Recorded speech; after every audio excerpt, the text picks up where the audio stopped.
everybody. Welcome to another episode of Purple Insider. Matthew Coller here, and I'm going to start the show by telling you about my day, and then we'll get into your questions, comments. Emily Leiker from the Star Tribune will join at 7 o'clock. Then at 7:30, Manny Hill is going to pick the schedule. We're also going to try to figure out tiers of teams, TIER, not the ones that you have on Sundays, but which tier the Vikings fit in the NFL now. So that's kind of laying out the show. But this morning, I was doing a little bit of dealing with an insurance company and working my way through submitting a claim after I got rear-ended. I mentioned that on the show the other day. So I'm working through that.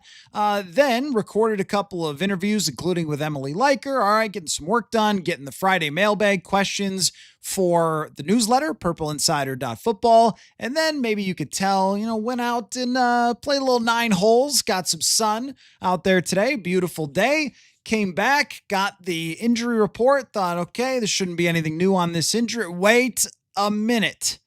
When I open that email from the Vikings injury report, I'm going through it. All right, okay, we know about that guy. Now, what is this guy doing here? And that was Dallas Turner. Dallas Turner showing up as a DNP on Thursday, not practicing with an illness, which who knows what the level of illness is, if that means he'll be able to practice tomorrow or not. But I mean, my gracious, when you go through this injury report, Christian Darrisaw did not practice Wednesday or Thursday with rest. Now, we were told last week that he was going to probably have every Wednesday a DNP in practice for the rest of the season. So not to get over the top with, oh my gosh, Christian's not practicing, whatever, but not practicing Wednesday or Thursday for Christian Darrisaw. And I was a tad concerned about how he was strained last week because he had to play 75 plays. And against Cincinnati, he just sort of got his feet back in the water, and he had a couple of nice reps, but didn't have to do a ton to get the win. And then they got him out of the game and they moved on. But 75 reps is a lot, and a DNP for 2 straight days, not what you want to see from Christian Darrisaw. And they could say, hey, it's part of the process and he's getting back and everything else. And I know that they've talked about Harrison Smith a little bit that way as well, but not practicing 2 out of the 3 days before going up against Myles Garrett, not ideal. And then you go through the rest. Michael Juergens, once again, DNP, which sounds a lot like Blake Brandel is going to have to start at center for this team. He's never played center before in the NFL other than practicing, which is also not an ideal sign. And then you get down to the guys we know, JJ McCarthy, Andrew Van Ginkel. We know those guys aren't going to practice, but then Dallas Turner as well. And if Dallas Turner cannot play or is limited in this game, then you're talking about getting down to Gabe Murphy and Bo Richter. Now, this is a Believe in Bo podcast. I mean, I've liked Bo Richter as a player for this team really since his first preseason. He did a great job on special teams last year. He's done a good job on special teams this year, and he's getting into the mix a little bit as an edge rusher. But if you're asking potentially Gabe Murphy and Bo Richter to play those snaps, I mean, we've gone completely off the rails at this point when it comes to the backups, talking about the 3rd string center, the 3rd string guard, the 4th string or 5th string outside linebacker. Now, I don't know how severe the illness is or whether he'll be right back to practice tomorrow and then in the game, but at very least, even a midweek illness, not going to likely be at 100% when he goes into this game, even if he is recovered. I mean, any of you who have had any sort of sickness, I mean, you understand, right? That's not what you want to see. It's just more of probably not a panic thing, but more of can you believe this? Can you believe that another guy ended up on the injury report after all the injuries that the Vikings have had?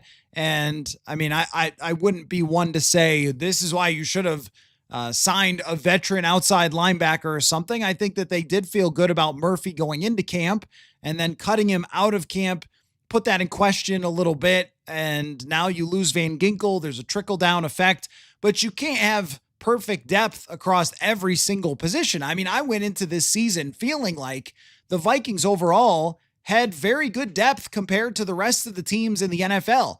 We could look at, all right, the defensive tackle position. They felt their depth was good enough to move on from Harrison Phillips. That move is being questioned by the way they've played, not injuries, but just the way they've played against the run. Linebacker, felt really good about where Eric Wilson is at. A couple of younger guys, Chaz Chambliss, he's an outside linebacker, but also Austin Keys and Chambliss played a little inside. So you got some intriguing young players there. Safety behind Harrison Smith, Theo Jackson is Josh Metellus and Jay Ward. I mean, you could go through the whole roster. You felt pretty good about most positions, but there's no answer to losing both of your centers. And you could look around and go, well, maybe this veteran center, they could have signed that veteran center, but they expected to be able to at least have Juergens, a guy that they've developed in KOC's system for 2 years.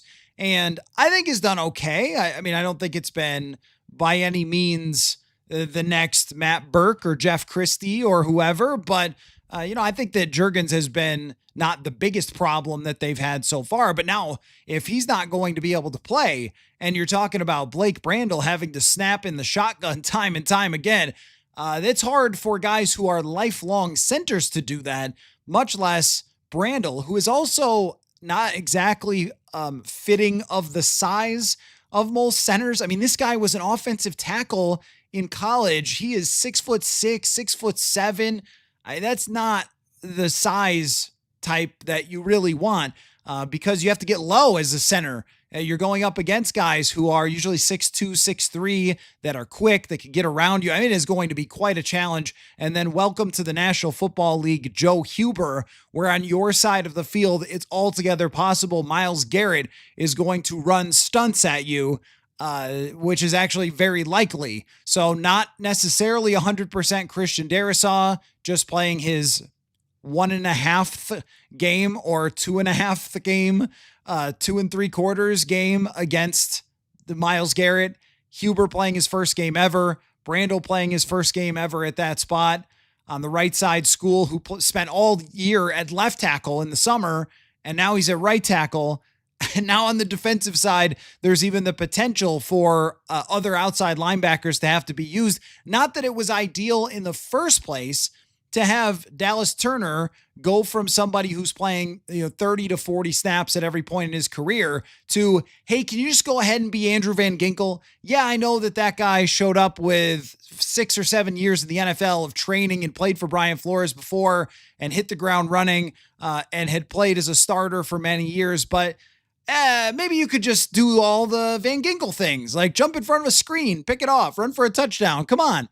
He was already being asked to do a lot because that was supposed to be a dynamic part of the defense where you could put Van Ginkel and Turner on the field at the same time, cause a lot of discombobulation from the offense and disarray from quarterbacks, which I think did play into why things were so easy for Aaron Rodgers to identify where to go with the football in quick game, because they didn't have Van Ginkel and Turner together moving around, and at least it would scare Aaron Rodgers because of what happened last year. And now you might not even have Turner at 100%. So coming off an illness overseas, is he going to be able to play 60 snaps? That might be very difficult to ask. So this team is going into this game against the Cleveland Browns really, really banged up. And even some of the guys who are going to be on the field, not necessarily at 100%. So there is your injury update. I guess we'll see what happens tomorrow, but my goodness.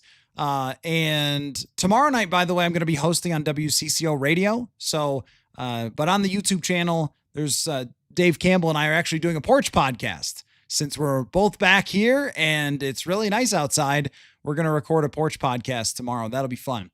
So the question of the day, FanDuel question of the day, and I may have forgotten that the show presented by FanDuel. Sometimes I just jump right into the deep end of the conversation, but the show indeed presented by FanDuel. And the FanDuel question of the day is Jordan Mason's over-under for this game is 67.5 on FanDuel.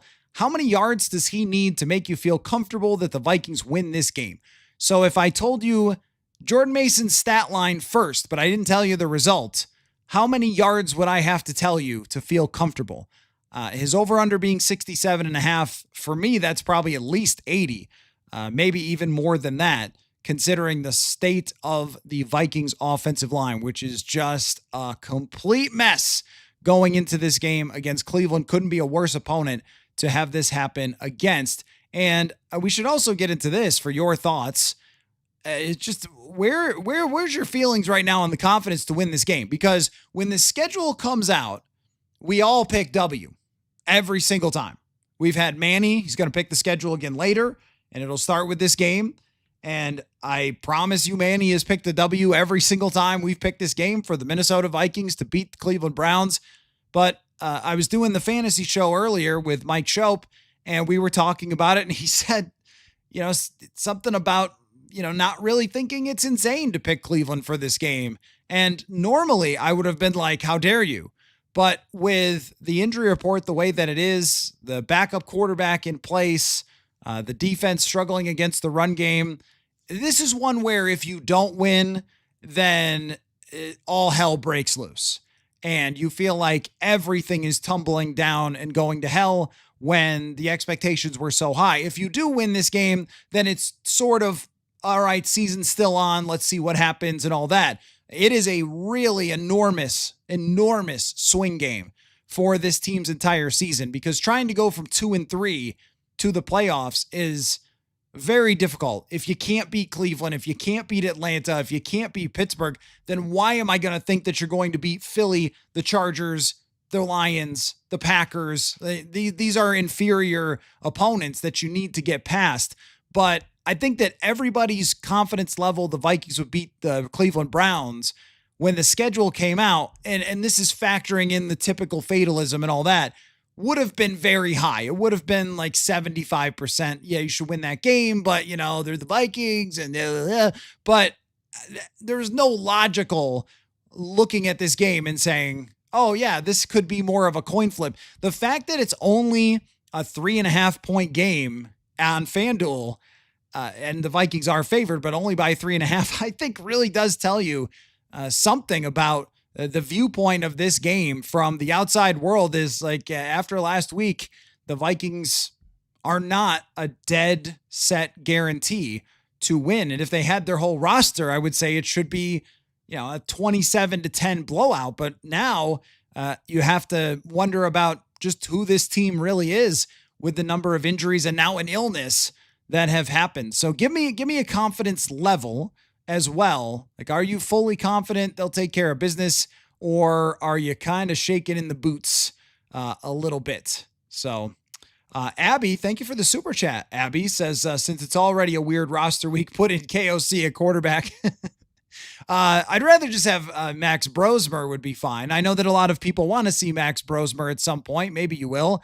But Max is much better than KOC. I've seen KOC throw the football quite a bit over the years.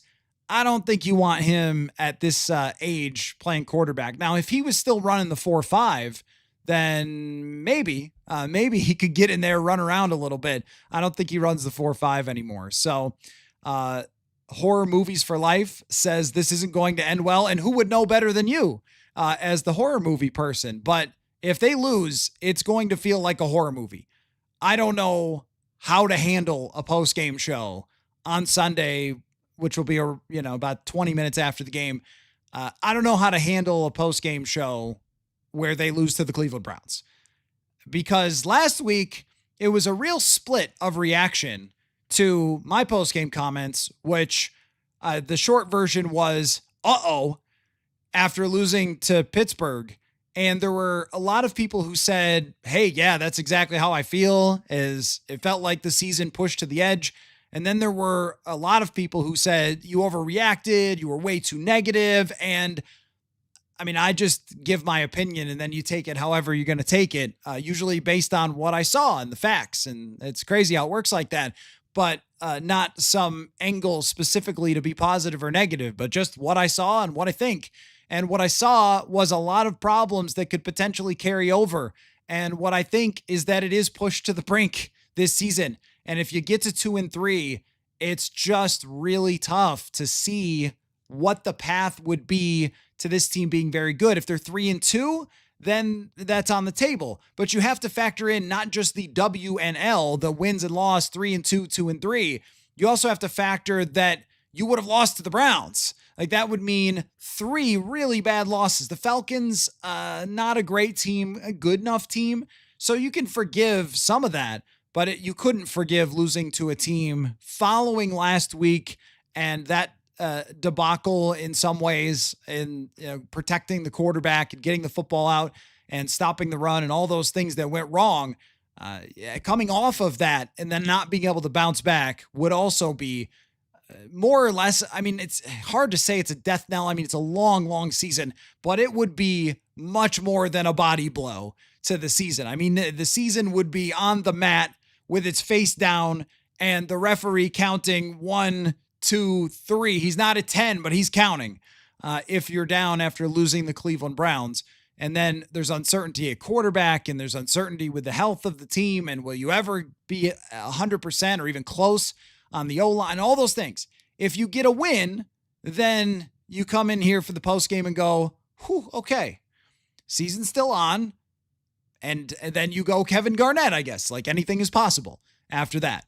But this is a big one. And, because I like to go into the history of the team and so forth, I felt the same way in 2017 when the Vikings were 2-2 and they traveled to Chicago, where it was like, if they lose to Chicago, that team was horrible at the time. Trubisky was actually, how funny is this? Trubisky was making his first start that night against the Vikings. So Dylan Gabriel is this week. And I thought the same thing. Like if you win 3-2, then you've got a chance for something to happen here.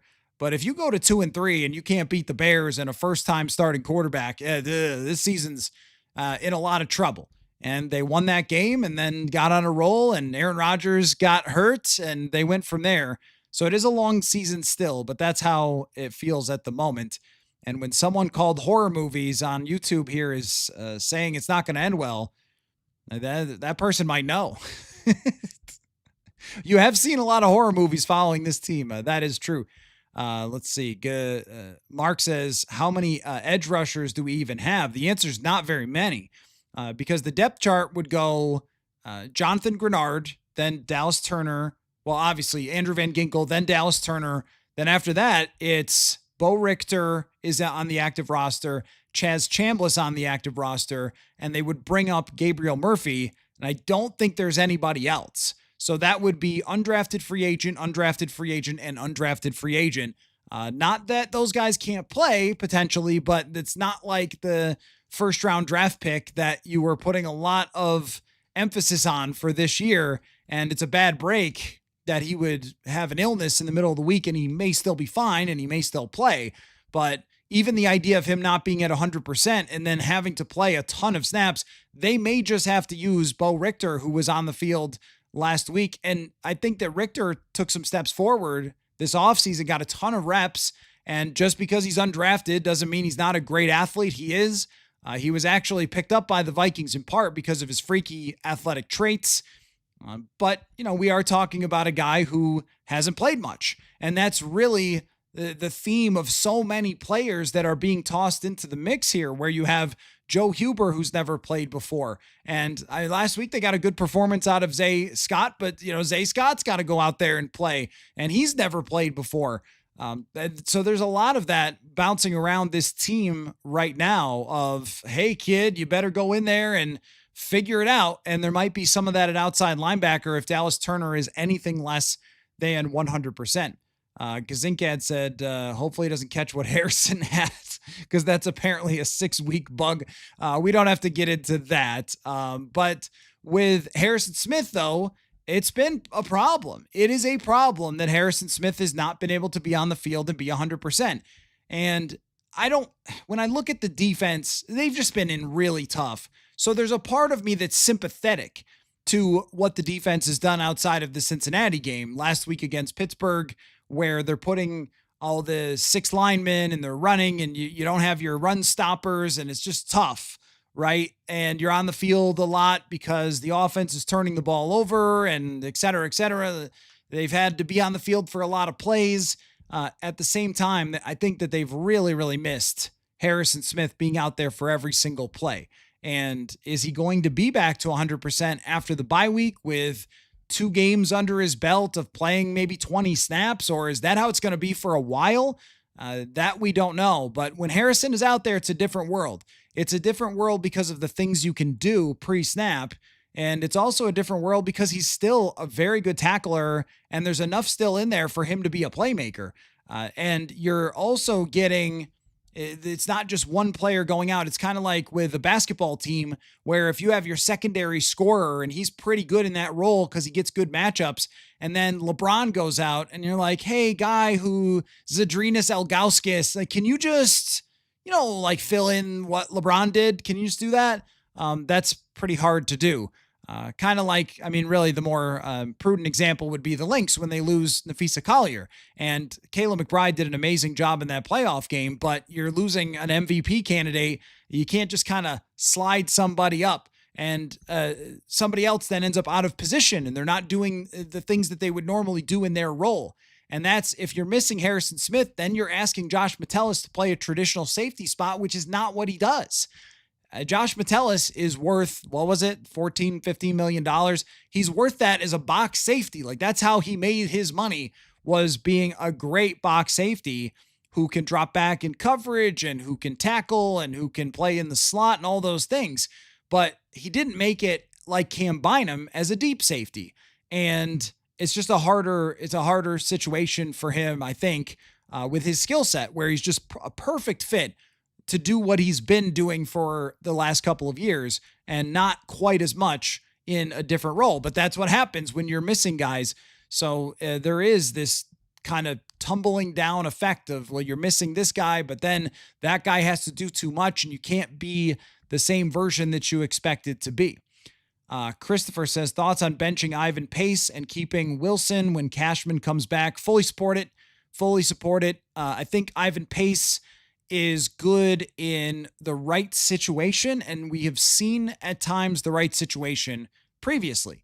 When the Vikings had a lot more beef up front and their guys were holding blocks, and you could see them do this last year, last 2 years really, but last year was really good, where Bullard and Harrison Phillips, they're sticking guys, they're moving guys. They were really good at taking somebody and getting to their outside shoulder and creating kind of winning that leverage battle and creating a gap for the linebacker to shoot in and make a play.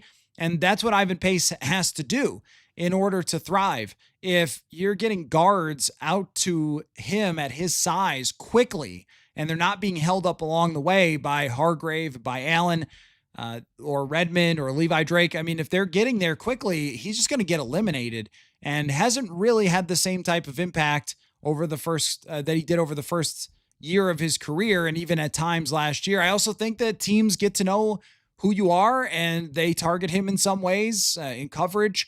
Wilson is a more complete player than Ivan Pace. That doesn't mean to me bench entirely. You should still use him. He's a really good blitzer, but I'd like to see Wilson get a lot more playing time. Totally. Christopher adds, do you think we trade for a center if Kelly retires? They should. Yeah, they probably should, unless they feel okay with the way Brandel plays. They're going to get a look at it.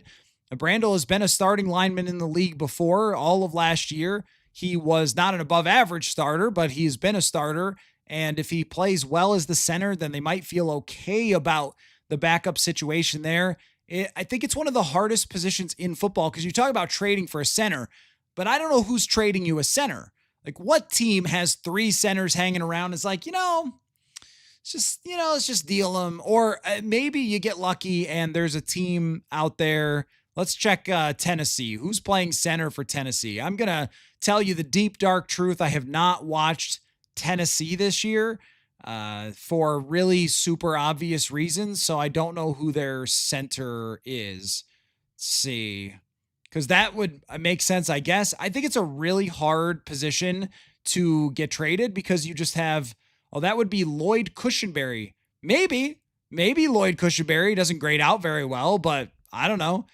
He at least is a center. There might be somebody who is on a team that is just a travesty that they could trade for. A team that's falling apart, that's going to trade everything that isn't nailed down.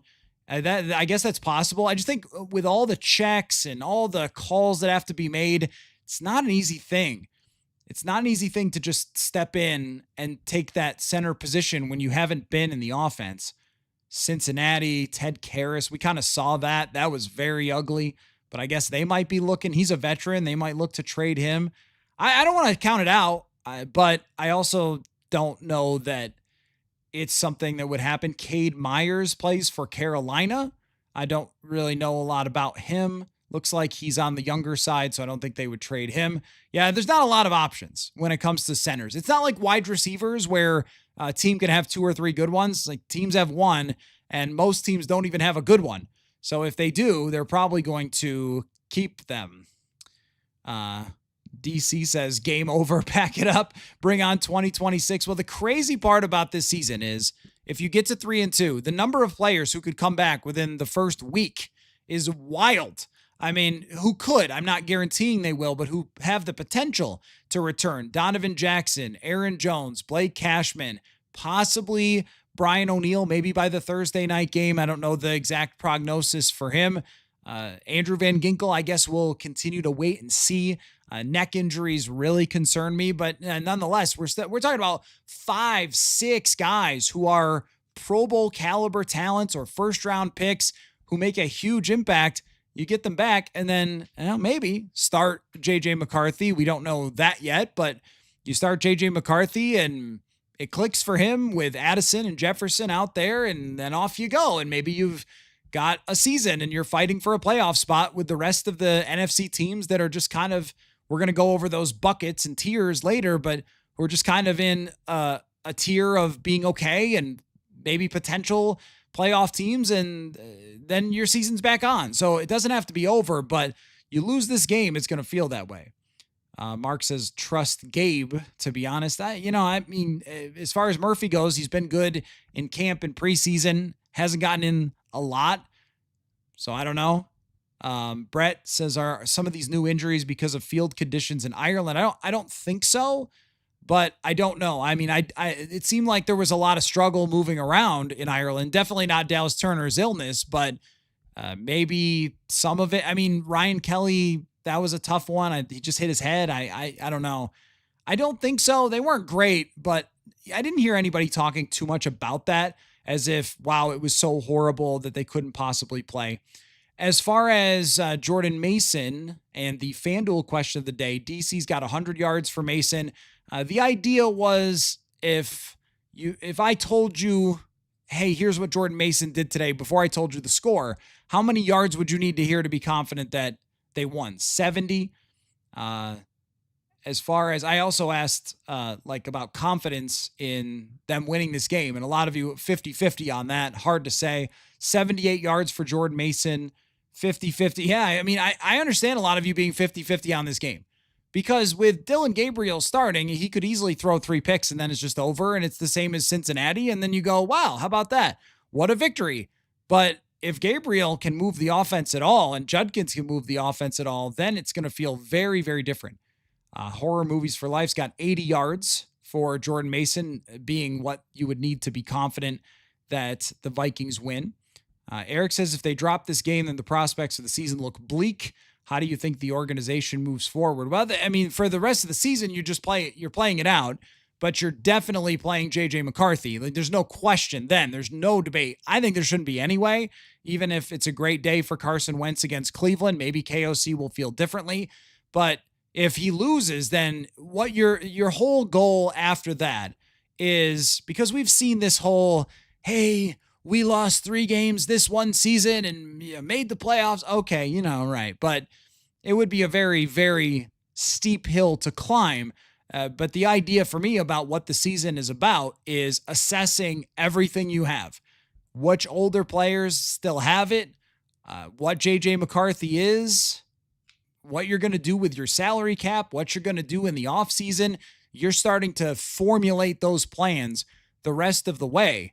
That's what you're doing the rest of the year, because at 2-3, it's going to be really hard to make the playoffs. So you start to switch into that mode of, are you a seller at the trade deadline? I think we know the Wilfs aren't really sellers. They don't really like to go there, but you might consider it. Jared says 0 expectations now, stress-free, as I expect a massive amount of sacks until KOC changes. Jared, you say stress-free on a Thursday, but on a Sunday, I don't know. I don't know if that's how you're really going to feel. I think that the first time there's that sack, you'll probably be yelling at the television. Oak Dog says we can only hope some key players on Cleveland have jet lag. Yeah, that's true. Myles Garrett is a little banged up with an ankle, but I don't know. That doesn't really mean anything for somebody who is like that. Jared says first team to 10 points wins. It might be that, and says I expect it to look like the Rams playoff game offensively. Well, it is a good point though, that it should be a little bit of a test for Kevin O'Connell of how can you stick with the run game, the underneath passing game? Can you stay with those things? Can you be patient? We've never seen him do it before. We've also never seen something this dire before, right? I mean, we've never seen the injuries be like this ever before. The offensive lines overall, I know that everyone who doesn't have the best offensive line in the league is mad at their offensive line, but since KOC's gotten here, I think for the most part, and this goes by PFF grades or whatever you want to look at, I did a piece on the sacks yesterday at purpleinsider.football. They've mostly been okay. And not wonderful, but at least okay as offensive lines. And this year, though, now you're not looking at okay when you're talking about third stringers, third centers, third guards. So it is a little bit of a test. Like last year with Sam Darnold, I understand, hey, KOC can't adjust and things like that. Okay, I get it. But you had to also play to Sam Darnold's strength, which was throwing downfield. They created the most explosive plays in the NFL. What would you do? Would you check down? Would you say throw every ball underneath? Like probably not, right? And then ultimately their identity was not a good fit for the opponent that they played in the Rams, but the way they played that season led to 14 wins, so you could understand why they wouldn't change it. But now the offense is 28th in passing EPA. Like, you've got to figure it out. You've got to find a way to change it. So anyway, John says Felton or Price on some jet sweeps might help the offense. I think that those guys just get the ball in their hands once or twice in this game, get them moving. Like, they're both talented. They're both explosive. I don't disagree on that. Bree L has 50-50 for this team. Hunter's got 65-35 in terms of confidence. David says Mason needs at least 80 yards. So a lot of 50-50. Celine is already thinking about next year. I'm definitely not thinking about next year yet. I've just seen too many times teams around the NFL get off to a rough start through the first 4 games. If it was 0-4, I would agree with you. 2-2, I don't agree. And there's way too much talent coming back. It's not season-ending injuries to O'Neal, to Jackson. We don't know about Kelly, but to Aaron Jones, at least we haven't heard that. To Blake Cashman, haven't heard that. So the fact that you got a lot of the pieces coming back eventually, and then you could get maybe close to the full offense that you expected to have with the quarterback that you expected to have, I don't want to just say, hey, like, we're done. It's over. We're throw, 90-10 Lucas. Willie says our coach doesn't change up. We need an elite play caller. So here's the thing, Willie, is I think with all coaches, their fan bases think that their play calling isn't good enough. And here's how I know. I follow a lot of people. I follow a lot of reporters. I follow a lot of analysts for different teams and everything else. I read a lot about what's being said about the other teams in the NFL. That's the job, to keep up with this. And what I always see is the number of people who are responding to questions in their mailbags about why their coach is not a good enough play caller. Kyle Shanahan has his things that drive them nuts. Sean McVay has things that drive them nuts. Anyway, so I got to run because I got to go on Henry Lake's show, but I've got Emily Leiker here with the Star Tribune. So here's myself and Emily. All right, we welcome into the show from the Star Tribune, filling in the hardcore preview for Andrew Kramer, who is overseas, one of us who is stateside, Emily Leiker. Emily, welcome back to the show. I am looking forward to diving in. It's a high bar that Andrew sets, especially if you ask him about the vibes. But there's a lot that we like to dive into hardcore here. Vikings and Browns. So are you excited for Vikings and Browns, or how we feeling? Oh, I'm excited for to watch games in person again. So I'm excited to get through this one and then have them back stateside because it's a little bit different experience from the couch. Isn't it so hard to cover a game when you have to watch it on TV? I mean, I would have liked to have gone just with, business wise, didn't work out. But I mean, when I'm watching a game on TV, I feel like I have no idea what happened because I'm so used to seeing the whole game play out in front of me. It's a very weird experience. Well, and there's more distractions around because you're at home and it's like, oh, I should get up and do the dishes while we're in commercial break or whatever. And like the other thing too is my only real duty when I'm at home and they're on the road is to like do the live blog, but the TV broadcast is like 2 minutes behind what's actually happening.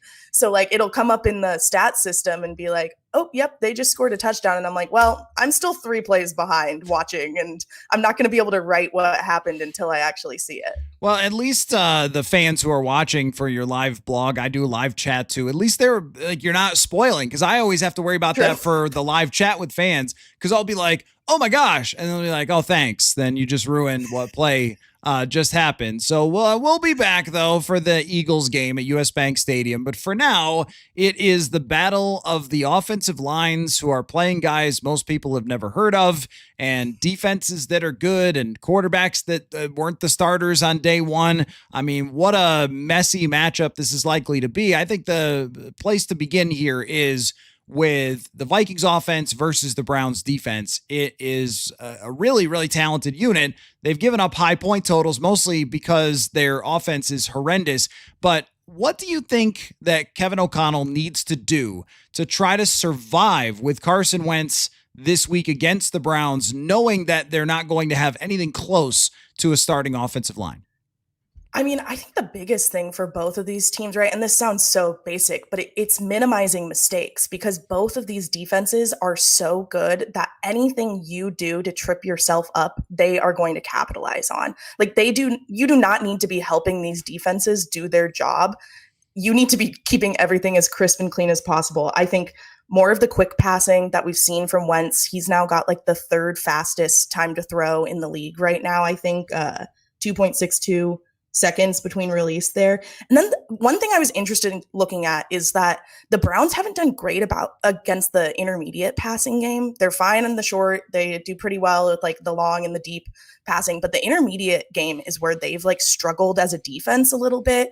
And so I'm curious if we see more Adam Thielen, who we really haven't seen do too much through the first 4 weeks. He's been targeted and had some drops. He's had one or two catches here and there. If we see more of him, if we see more of Josh Oliver or TJ Hawkinson, who are both used kind of over the middle and in the middle there. Now, the thing with TJ Hawkinson is, and Josh Oliver, is they also need them on the line to assist in the blocking with how the O-line looks.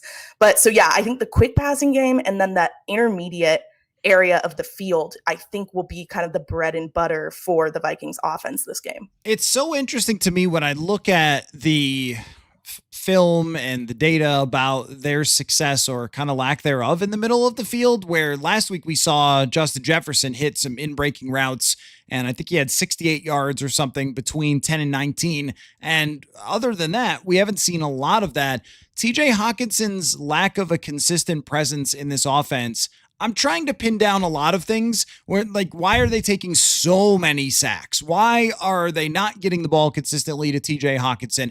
And I think a lot of it just comes back to one of your quarterbacks had never played football before, and the other quarterback showed up here a month ago. And I think that this all ties into the sacks. And you talk about the catastrophic mistakes.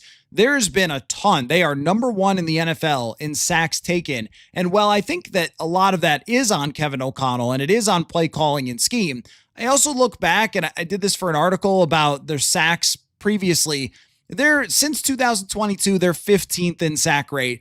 It's just the middle of the league, kind of an average team in terms of sacks. It should not be like this with constantly taking these huge negative plays. And the Browns defense has only had 11 sacks total this season. So like hypothetically, they shouldn't be wrecking the backfield. And so I think if we see that happen early, that's the red flag that this game is not going to go in the Vikings' favor. Now, obviously, like Myles Garrett is the big threat there, and he has a 19.8% pressure rate, which is crazy. I don't remember how high that is in the league, but I'm curious where they match him up and how the Vikings try to build this O-line with their limited resources to prevent things. I mean, you have to think like, I mean, I don't even know. Like, is he going to be on the edge and like Darrisaw's going to try and take him? Like Will Fries, you God don't want him in the middle at this point, or on like between the center and the left guard, whoever they have in there. With Michael Jurgens not practicing yesterday, I'm scared for them about Myles Garrett in this O-line. And every once in a while with him, he'll line up over the middle and just freak out everybody. Right. He doesn't do it a ton statistically to line up over the right side, but would you be surprised if they see, Justin School over there and say, well, why don't we do that a little bit more often with Myles Garrett? I'm sure he's good enough to turn his body the other way as he's chasing down an opposing quarterback. But I think, Emily, what this comes down to is really just, is it possible to consistently get the ball out of Carson Wentz's hands fast? It happened on the opening script both of the last 2 weeks, and then as the game started to play out, then it got more and more, I think, confusing of why they couldn't get him to throw the ball quickly. And I don't know how you feel about it. I think that it's a little bit of everything. It's a dash of backup offensive linemen. It's a dash of the quarterback and his tendency. It's a dash of Kevin O'Connell. But I don't know if you want to try a pie chart of blame here of who is responsible for the amount of pressure that the Vikings have faced. I guess our pie chart would be O'Connell's play calling, Carson Wentz just being Carson Wentz, the offensive line's blocking, and maybe we can give defenses some credit that they faced some pretty decent defenses. Yeah. Okay. You can do this. I do think that the offensive line is the lion's share of it, because that game against the Bengals is the closest they've come to having the full line. And obviously we know how that game went. It went very well for them. Carson Wentz executed things perfectly. They had some help from the defense as well with Isaiah Rodgers' touchdowns. But I do think the lion's share is the offensive line. Let me make sure my math is right. I'm going to start with 40% offensive line. Okay. And then I think Wentz would probably be the next share, though it's hard because like I don't think it's like Wentz's play style, but just like the fact that he is new and is still kind of like learning how this offense works. So maybe like 20% Wentz, that gets me to 60% here. And then we said Kevin O'Connell's play calling and defenses. Yep. Then I'd probably go 30% defenses, 10% play calling. Oh, okay. Interesting. I think that's just off the top of my head. Off the dome? Yeah, off the dome.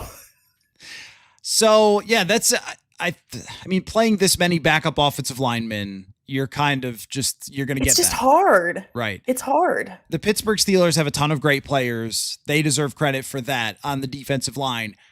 Where it's hard to figure out, like in terms of Wentz and just even going back to McCarthy too, is the pressure to sack rate is crazy. So if they get pressured, both quarterbacks were getting sacked at basically the highest rate in the league, which would seem to me that they just don't know where to go when the pressure comes. And that might be a new quarterback thing, where Kirk Cousins knew the whole offense. Darnold knew the whole offense. He played the whole training camp, the whole offseason, everything else, and he played 100 games before or whatever. So when pressure came, he kind of knew, all right, this is where my check down is. This is where I could throw the ball away from. I don't know that they know that as well.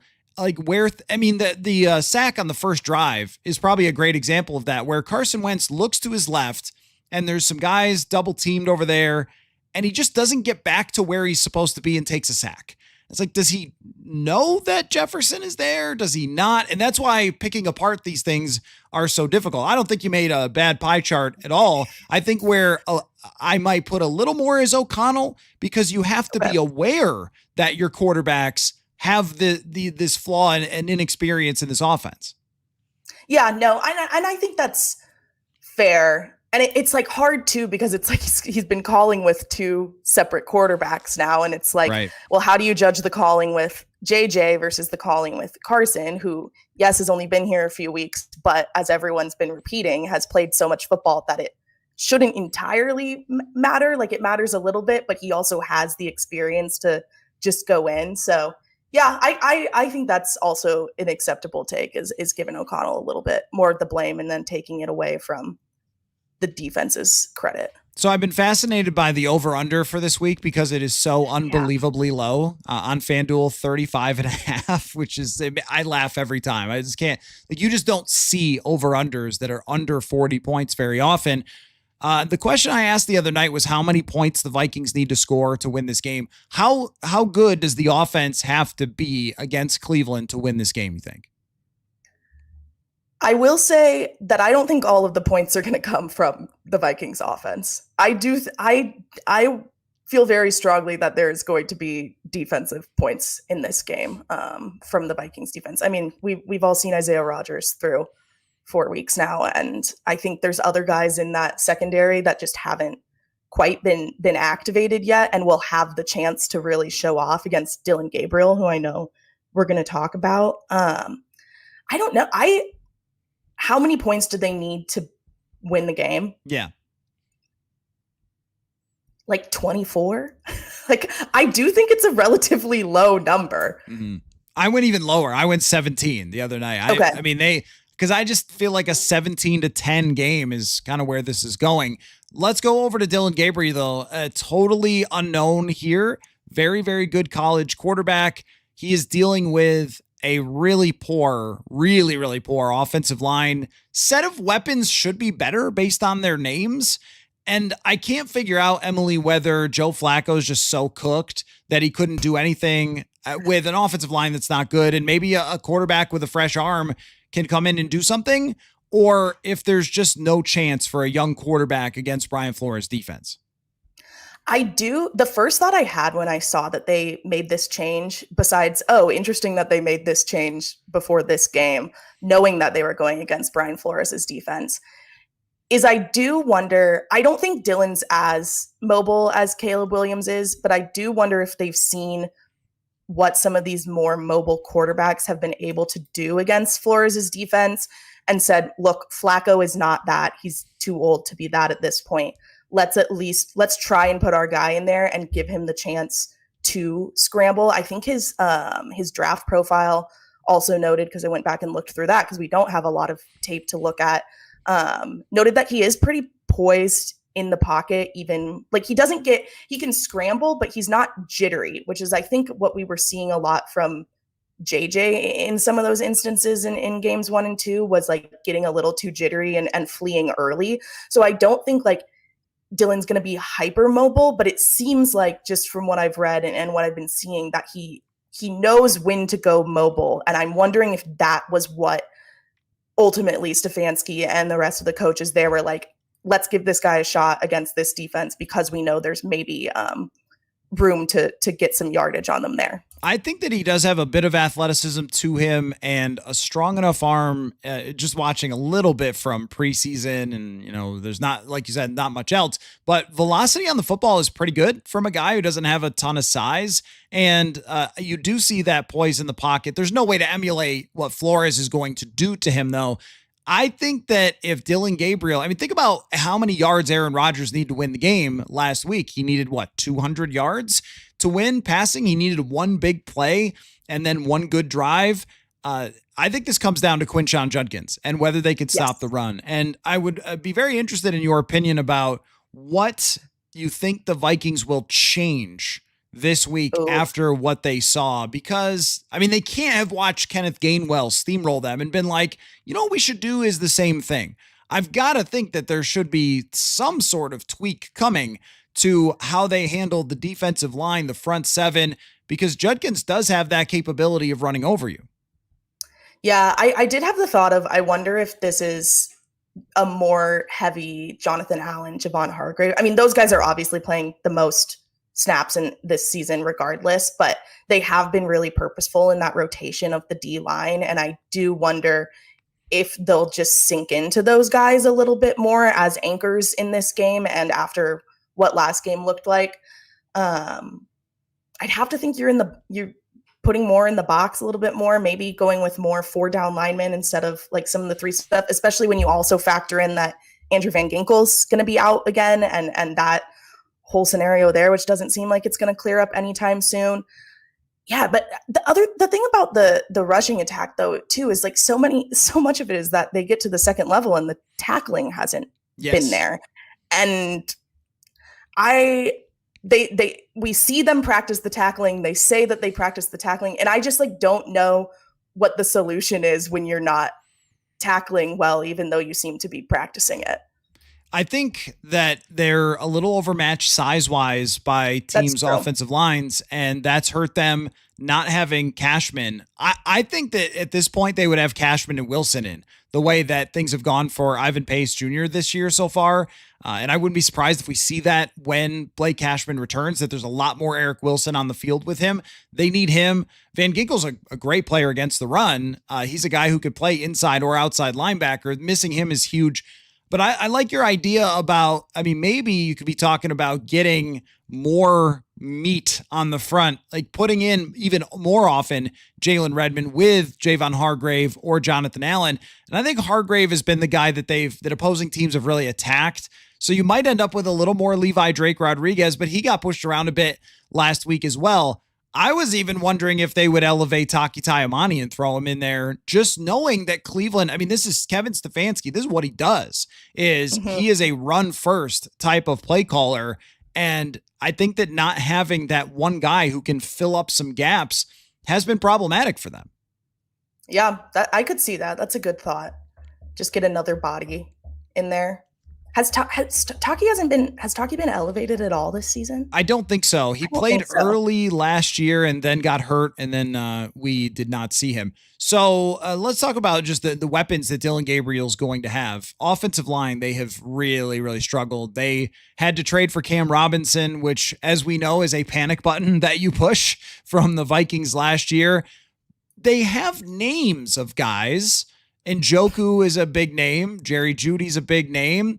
But Isaiah Bond has had a play or two here or there. He's a guy drafted for his crazy speed, but they just haven't been able to put that together. And I don't know if that's Flacco or the lack of blocking or what that could be. And they have one of my most interesting players that I wanted to see how he turned out in the NFL, which was Harold Fannin, a guy from Bowling Green who caught ungodly amounts of passes in college. Usually when somebody does that, it was like the Cooper Kupp thing. Like, don't overthink it. If this guy caught 200 passes in a year or something, just draft him in the 3rd round.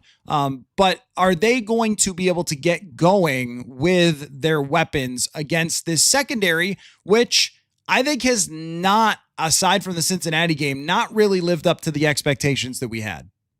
No, I would agree. I mean, I've been thinking like, there was a lot of hype, including, I mean, I wrote about him, Theo Jackson, in the preseason, and we haven't seen him do any of the flashy things that we were seeing him do in training camp, like picking off JJ multiple times in a practice or all that ball hawkness that got touted.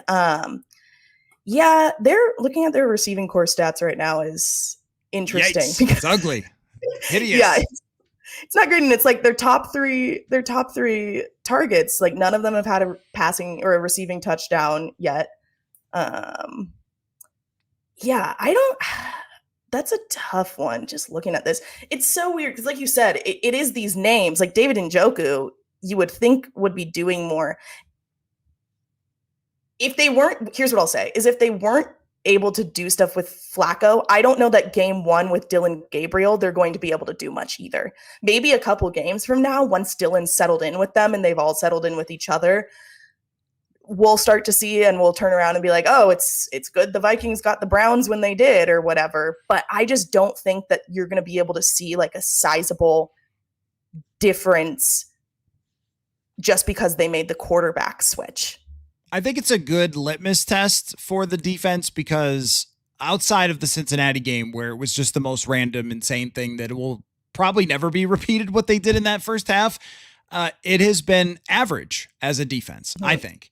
And some of that's the strain of the defense having to be on the field the entire time. But if they do get these guys going, if Jerry Jeudy is making plays and we do see Njoku or Fannin have a big day and they are throwing for 250 yards on this defense or more, the over-under on FanDuel for Dylan Gabriel is 181 and a half. So the expectations are not super high. But if they move the ball against this defense, I do think we're starting to have major questions about whether this can live up to what we thought it would be. What do you think about Dallas Turner's season so far? Because the opportunity has arrived. Last year, they talked endlessly about, hey, Dallas is behind Van Ginkel, and that's why he's not getting on the field as much. And then they put him on the field, and he was okay at times and disappeared at times. Just so far this season, how have you felt like he has stepped a little more into the limelight? I mean, he hasn't really had like a super big play yet. I feel like there were a couple in both last game and the Bengals game where he came close, but then was like a step away from getting the quarterback or dove and couldn't quite bring him down or whatever. So like he still feels like he's like a hair away from like really landing things. And it is tough because now that he's taken on so much more with Andrew Van Ginkel out, like you'd think that, okay, more opportunity, there's going to be more landing.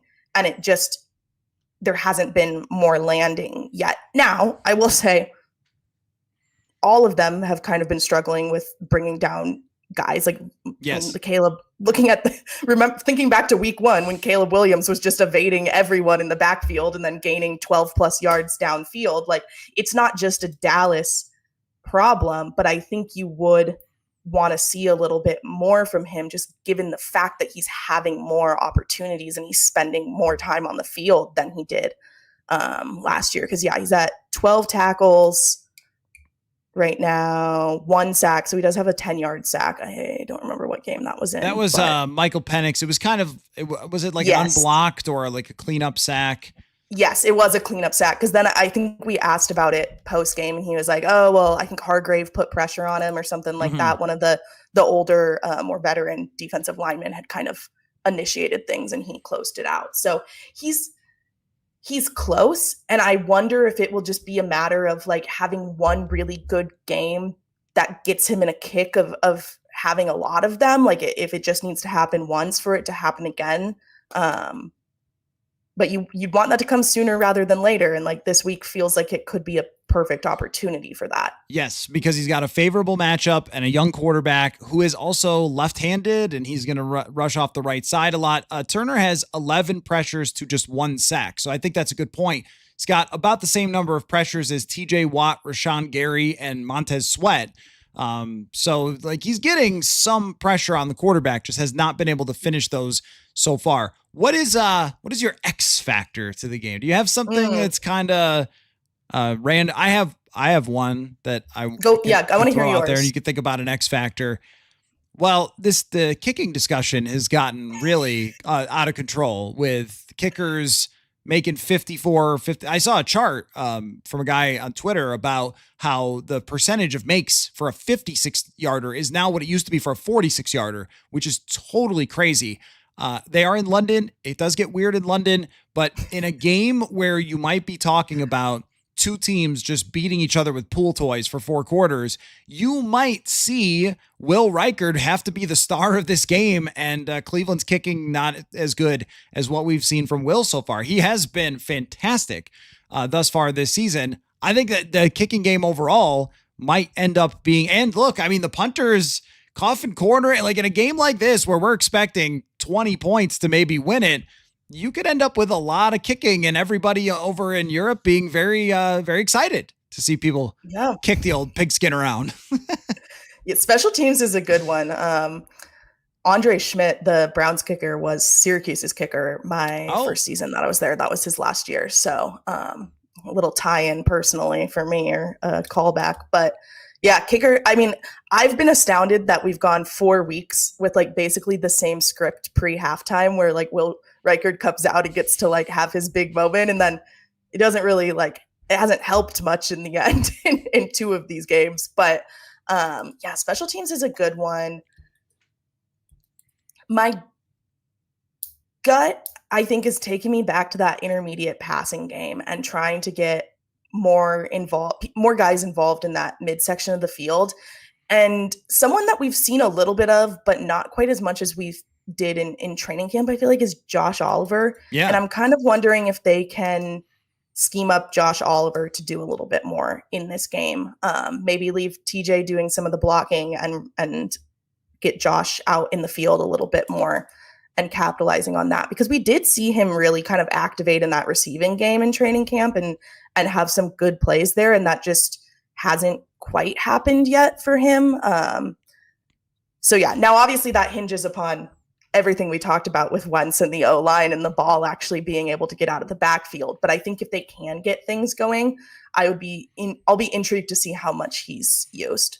I love that pick as an X factor. We just have not seen a lot. And I think that ankle injury has been a big deal for Josh Oliver, but in a game where you might need to ground and pound, you might need to throw underneath if they're capable of doing that. Josh Oliver's a really good pick for this. Okay. So last question is always, do you think they'll win? I'm guessing that you think they'll win, right? Yes. Yeah, I do think they'll win. Okay. I think it will be close, but I think they'll win. Okay, then let me ask a bigger picture question to wrap up with you, which is if they get to 3-2 and they're coming back, how do you think Kevin O'Connell will/should handle the quarterback situation if they get 2 out of 3 wins with Carson Wentz? JJ will assume that his ankle is not only healthy, but maybe they've had the Pope blessed or whatever other number of things that they need for him to actually get out there and play and practice. My God, I mean, okay, I don't know. It's just, I like that they're safe with players, but I mean, high ankle sprain for a quarterback usually doesn't result in not practicing for this long. So anyway, go ahead. What do you think that they'll do? Based on the fact that it's October 2nd and he still hasn't practiced and they have a bye week next week, I would be shocked if they played him in the Eagles game at this point, I think. Really? Wow. Not necessarily because of is he healthy enough or not? Like, I think he'll be back practicing that week. But the thing I've kept bringing up and we've talked about on our Access Vikings podcast is the balancing of the practice snaps and the fact that a backup quarterback does not get that many, or whoever's in the secondary position week to week does not get a lot of practice snaps. And for JJ to be coming back after 2 to 3 weeks off and he's still not practicing at this point, I just don't think he's going to have been in practice enough to go in and play that game. And I there's just so many factors to consider with that too, because it's even if you maybe thought he was ready to go against the Eagles, you don't want to take all of Carson Wentz's snaps away in case you need him to go against the Eagles. And so it's such a balancing act of when you want JJ to come back and when he actually can, based on how much practice reps you've given him. And I just don't know that they can achieve enough practice reps between presumably next week, because I don't know that he'll do anything meaningful this week. It sounded like maybe he's going to get back into individual work, but reps where he's actually practicing with the team, I don't think he's going to be able to do enough between now and the Eagles game for them to say, yeah, we're going to put him out there. They would have to decide, I think, the minute that the game is over in Cleveland, we're starting JJ McCarthy next week, get him going in that process and him be healthy enough. And as you said, you're going to get the bye week. But maybe if you were starting him day one of practice, day one of the preparation, he is the quarterback. There's no question. We're not judging on, maybe you could get him ready for Philadelphia that way, but he also has to be healthy enough to go through all that practice stuff. I think very much up in the air what Kevin O'Connell decides to do. So Emily Leiker, the Access Vikings podcast, as you mentioned, also doing great written work in the old newspaper. So it's great to have you back on the show. We will absolutely do it again. And then we don't have to wait till Andrew Kramer is overseas to get together again. But glad to have you back on the show, Emily. Thanks for having me. All right, there you go, Emily Leiker. We will get Manny Hill here in momentarily, and we're going to break down some tiers, that is TEIRS, of the NFC and where we think the teams are in the NFC tier wise. And then, of course, Manny will do his thing and pick the schedule. So he will be popping in just a second. But also, Manny and I are very open to answering your questions and comments as well. So we welcome in to the show, as always, on Thursday night, Manny Hill. How are you, my friend? I'm quite good, my friend. How are you? Oh, not bad. It's been a little bit of a boring, underwhelming week for me here. Just kind of, screwing around. But I've had some time to get in a car accident, play a round of golf, do a mailbag. A little bit of this, a little bit of that. I got to spend a lot of time online reading about Nafisa Collier burning down the commissioner of the WNBA. So it's been kind of interesting. But I gave you a little homework assignment, Manny. I wanted you to look at the NFC in terms of tiers, but not as in like tier 1 best teams, tier 2, but in terms of different descriptions that I'm going to give you. So I want to start out with the obvious, this team can definitely win the Super Bowl teams of the NFC. So I'm going to throw out one, then you throw out one. And what I want to see from these categories are where the Vikings land. So I've got, just to give you the categories, the first one being this team can absolutely, definitely win the Super Bowl. And the second category is I'm not really sure who they are yet. The third category is this team is in a lot of trouble. And the fourth category would be that team is still in the NFC. So just completely teams that are completely lost or irrelevant would be in the last one. So to remind myself, we've got absolutely contenders, not really sure who they are yet. This team doesn't look like they're going to make it. And then I can't believe they're still in the league. So let's start out. Where would you like to start out for the absolutely, definitely Super Bowl contending teams in the NFC? Well, I'll start off with the defending champion Philadelphia Eagles. I think it kind of goes without saying they just did it a year ago, and they certainly lost some guys on the defensive side. We're seeing their defense get moved on a little bit more this year than last year, but you still have the quarterback, you still have the outstanding running back, you still have some pieces on the offensive line. We'll see how things kind of play out with AJ Brown, with the way things have been going with him, but we kind of saw this last year with him too, and then they kind of picked things up with him at the right time of the year, which was the end of the season. So I think the Eagles, almost by default, because they did this last year and they have so many key pieces back, I think that the Eagles have to be at the top of the list. Okay, I would totally agree on the Philadelphia Eagles. I will say the obvious Detroit Lions are in this absolutely, definitely a Super Bowl contending team from the way that they bounced back from that first week. Have they played the toughest slate of teams since then? I would say probably not, but the way that they went into Baltimore and just beat the heck out of that team, the way they've run the football behind a remade offensive line that there was very serious concerns about, and one Jared Goff, still a great quarterback, not a good quarterback, not an okay quarterback. He is a great quarterback.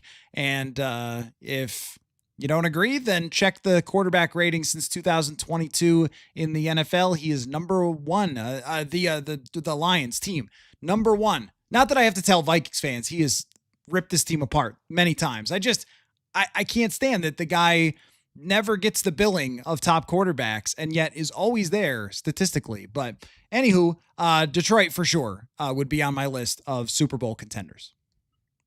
Love it. Love it. I'm going to go with the Green Bay Packers here as well. I think just because of the dynamic, certainly, of adding Micah Parsons, kind of coming out of nowhere and making the big trade for him. You've got a quarterback who is maybe starting to get into his prime years, one would think, in Jordan Love. You have an excellent head coach in Matt LaFleur. And I know Vikings fans don't want to hear this, but I think with the way that roster is constructed, and they're not a perfect team, but I think when you look at how good that defense is, how good they were without Micah Parsons, and how good they are now with him, as he gets kind of healthier and healthier as the season goes along, gets more acclimated to being there.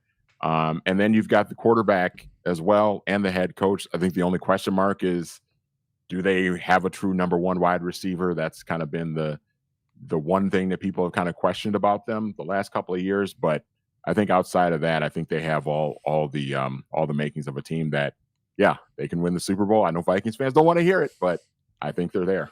I would agree. I mean, it wasn't so long ago for them that they were a drive away from reaching the NFC Championship, and the way that their secondary has fallen apart at times is concerning. The way their offensive line is struggling is concerning for that team. They're not perfect, but I think in the contention list is the right place to be. I'll throw the Rams into that conversation. And as we're having this conversation, like, I don't know what's going to happen in this game, but whatever happens in this game, the Rams are a contender. Their coach is the best in the league, and their quarterback has been there before. He's won a Super Bowl. They have the defensive line that dominated the Vikings in the playoffs last year and almost beat the Philadelphia Eagles. They should have beaten the Philadelphia Eagles. They should be 4-0. They botched some, special team stuff in that game. So I will say the Rams for sure would not be a team I'd want to face in the playoffs. I'm going to go one more here. Okay. How do you feel about the Tampa Bay Buccaneers? I think that fully healthy, the Tampa Bay Buccaneers would be on my list. Not fully healthy. I can't get them there. I can't. Yeah, I'm with you there. But I was thinking, like, they've got a quarterback in Baker who I think has really grown and matured over the last couple of years and developed nicely. They've got wide receivers. They've got some playmakers on defense that can make things happen. Antoine Winfield Jr. is one of my favorite players in the league. Not sure what to think about Todd Bowles as a head coach, but I don't think he's bad. And I think it's a team that's talented enough. But I think, to your point, if they're banged up with injuries, I think it's going to be really hard for them. But I thought they were kind of that team that would be – I kind of looked at them as kind of a fringe, kind of in between that. Okay, yeah, they could win it. I could see them like maybe getting hot at the right time of the year and maybe going on a run. But I think, to your point, they've got to stay completely healthy. Okay, I've got a caveat for this one. If San Francisco wins tonight against the Rams with Mac Jones in, then I'll throw them in the list. I don't know what to do with Seattle because I think it's too early with Sam Darnold and that team. And I don't know that they have the line for it, but man, they've looked pretty good. Darnold's looked really good. Jackson Smith the Jigba is becoming a superstar. I don't think they're quite on the level of the other teams, but a part of me wants to put either Seattle or San Francisco there, but I kind of want to put Seattle there. Yeah, I like Seattle. I'm a fan of Sam Darnold. I thought what he did last year was outstanding, and it seems like he's kind of like Baker Mayfield now. It kind of feels like, okay, Sam Darnold's figured it out. He's figured out how to be a really good quarterback in this league. And, is he elite? No, I would feel the same way about Baker. Baker's not elite, but he's very good. And, I think if they sort of get hot at the right time of the year, they've got a line that's pretty good up front protecting Darnold. They've got some weapons. JSN is obviously really, really good and emerging as a star wide receiver. They can run the ball okay. I don't know how good McDonald is as a coach, but so far it's been pretty solid. So, yeah, I mean, I think Seattle is kind of in that same category that I have Tampa Bay in, where it's like if they're really healthy, they get hot at the right time of the year, I could see it happening. So that probably, it doesn't quite meet the definition. It doesn't quite meet the definition of absolutely, definitely Super Bowl contenders. So here's what I want to do. I want to agree on Philadelphia, the Rams, the Packers, the Lions. Mm-hmm. And then I want to go to the next category and start that conversation with the 49ers, Seattle, and Tampa Bay as teams that I'm not sure how good they can be yet, but they're good, like next tier down. And I'm going to add Washington to that because without Jaden Daniels, and they have one bad game against Green Bay, and then it's Marcus Mariota, I don't know yet, but I still expect them to be in the mix. Maybe that's the way we should categorize the second level of this, of San Francisco, Seattle, Tampa Bay, and now I'll throw Washington in, is that we expect them to be in that conversation. Yeah, Washington, 100%. I mean, this is a team that was in the NFC Championship game a year ago, and they've got one of the best young quarterbacks in the league, if not the best young quarterback in the league, in Jaden Daniels. I think for them, they just need him to be healthy. I think that's going to be the most important thing. They've got a head coach. Look, Dan Quinn, say what you want about Dan Quinn. That's a guy that coached a team to the Super Bowl. And, people like to rip him for, they blew the 28-3 lead against the Patriots, but they were there. And once upon a time, Dan Quinn had a 28-3 lead over Bill Belichick in the Super Bowl. They didn't win it, fell apart in the second half, but Dan Quinn can coach. Mm-hmm. And I think with what they saw last year with that team getting to the NFC Championship game, I think that's a team that, again, kind of in that same category of if they're healthy, you can see them getting hot at the right time of the year, kind of like what they did last year, and get themselves in the conversation. Now, here's the two other teams that I think deserve nominations for this, which would be Minnesota and Atlanta. Now, I think that depending on your optimism-pessimism ratio, you could argue that the Vikings belong in the next category down, because at very least, Atlanta knows who their quarterback is for sure the rest of the way, unless Michael Penix gets hurt. But even when he had a terrible game, Raheem Morris almost laughed at the question of could you bench him? And he was like, no, it's just a bad game. Like, what? I'm not going to play Kirk. The heck are you guys talking about? That was pretty ruthless on his part. But Atlanta, I think, belongs in this could be interesting category. Do you think the Vikings are a second tier NFC team, or do we have to start talking about the third tier? Oh, the Vikings are so tricky. And this is the team we talk about all the time, but they're so tricky because I think so much of that, Coller, depends on the play of the quarterback position. Now, if we're thinking they go back to J.J. McCarthy in the next couple of weeks, so much of this is just going to depend on how well he plays. Because what we saw in the first 2 weeks, say for one fourth quarter at Soldier Field, it just wasn't good. And typically, if you have a quarterback that's playing like that, you're kind of looking like a 6-11 football team, 7-10 maybe. But I think with the other talent that's on the roster, you've got the best wide receiver on the planet. You've got some really good players on defense. Those guys need to start getting more healthy as well. Obviously, you need your offensive line to start get healthier. You've got the pieces to where you feel like they should be in that second sort of tier with Tampa Bay, with San Francisco, and you can throw maybe Atlanta in there as well, Seattle, obviously. But so much of that is just going to depend on how J.J. McCarthy plays and how he develops. And right now, based off what we've seen from J.J., I don't know if I want to put the Vikings in that category. But if he gets there, if he starts to play better, I can put them in that category because they seem to, if healthy, they seem to have everything else. So this is a point that I wanted to make about Vikings-Browns, which is if the Vikings beat the Browns, and let's just say it's pretty decided, it's 21-10. It's not the best game you've ever seen in your life. It's not one that you would be watching on YouTube 10 years from now to try to reminisce, but hey, they got a victory and they're headed back to old America. Great.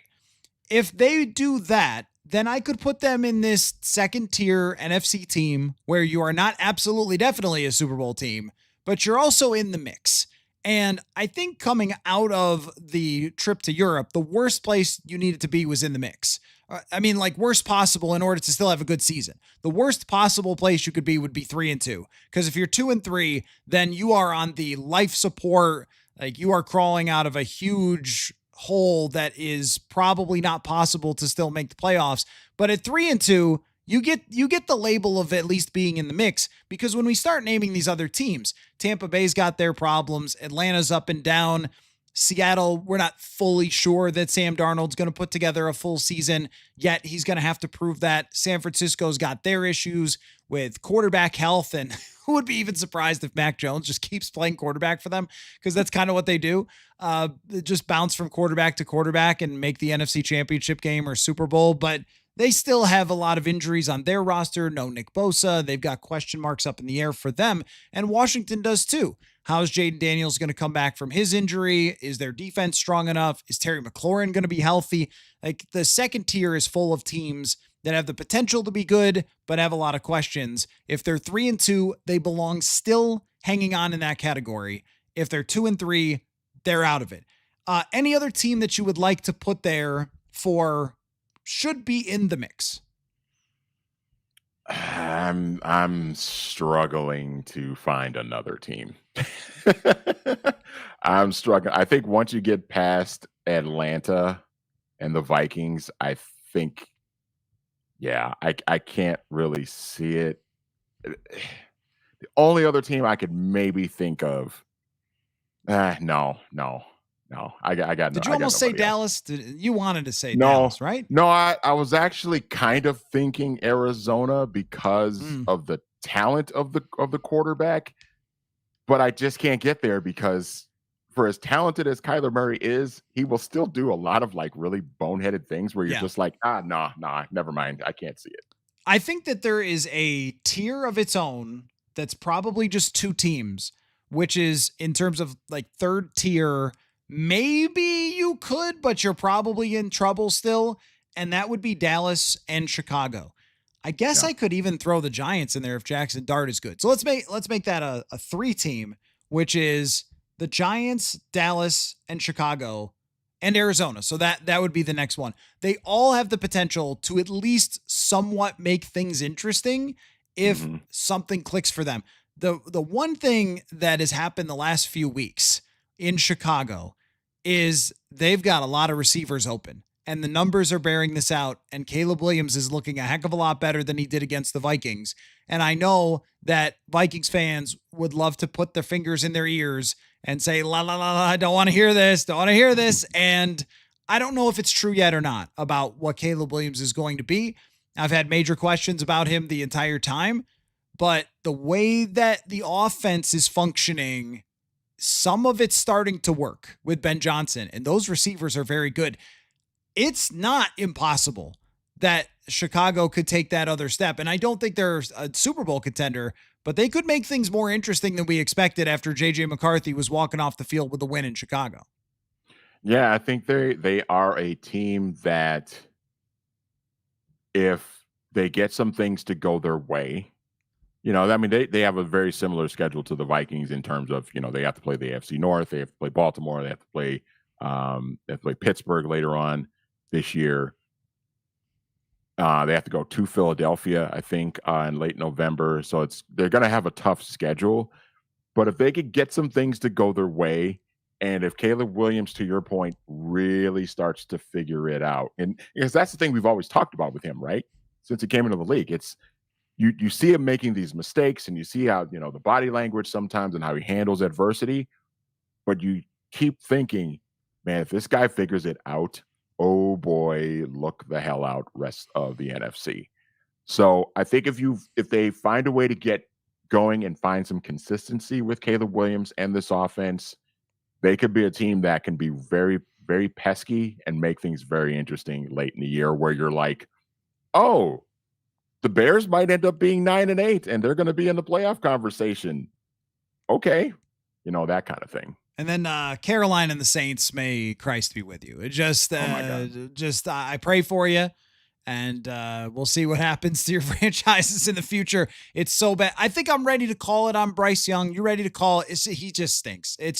He's just not a good quarterback. He's too small. He can't make plays. He can't consistently push the ball down the field. I don't care about what the excuses are at this point about, well, Xavier Legette's not good enough or this or that or whatever. He's just bad. Like there's just no way you can't play this many games and have this poor of results. We're talking about the worst ever in terms of yards per attempt.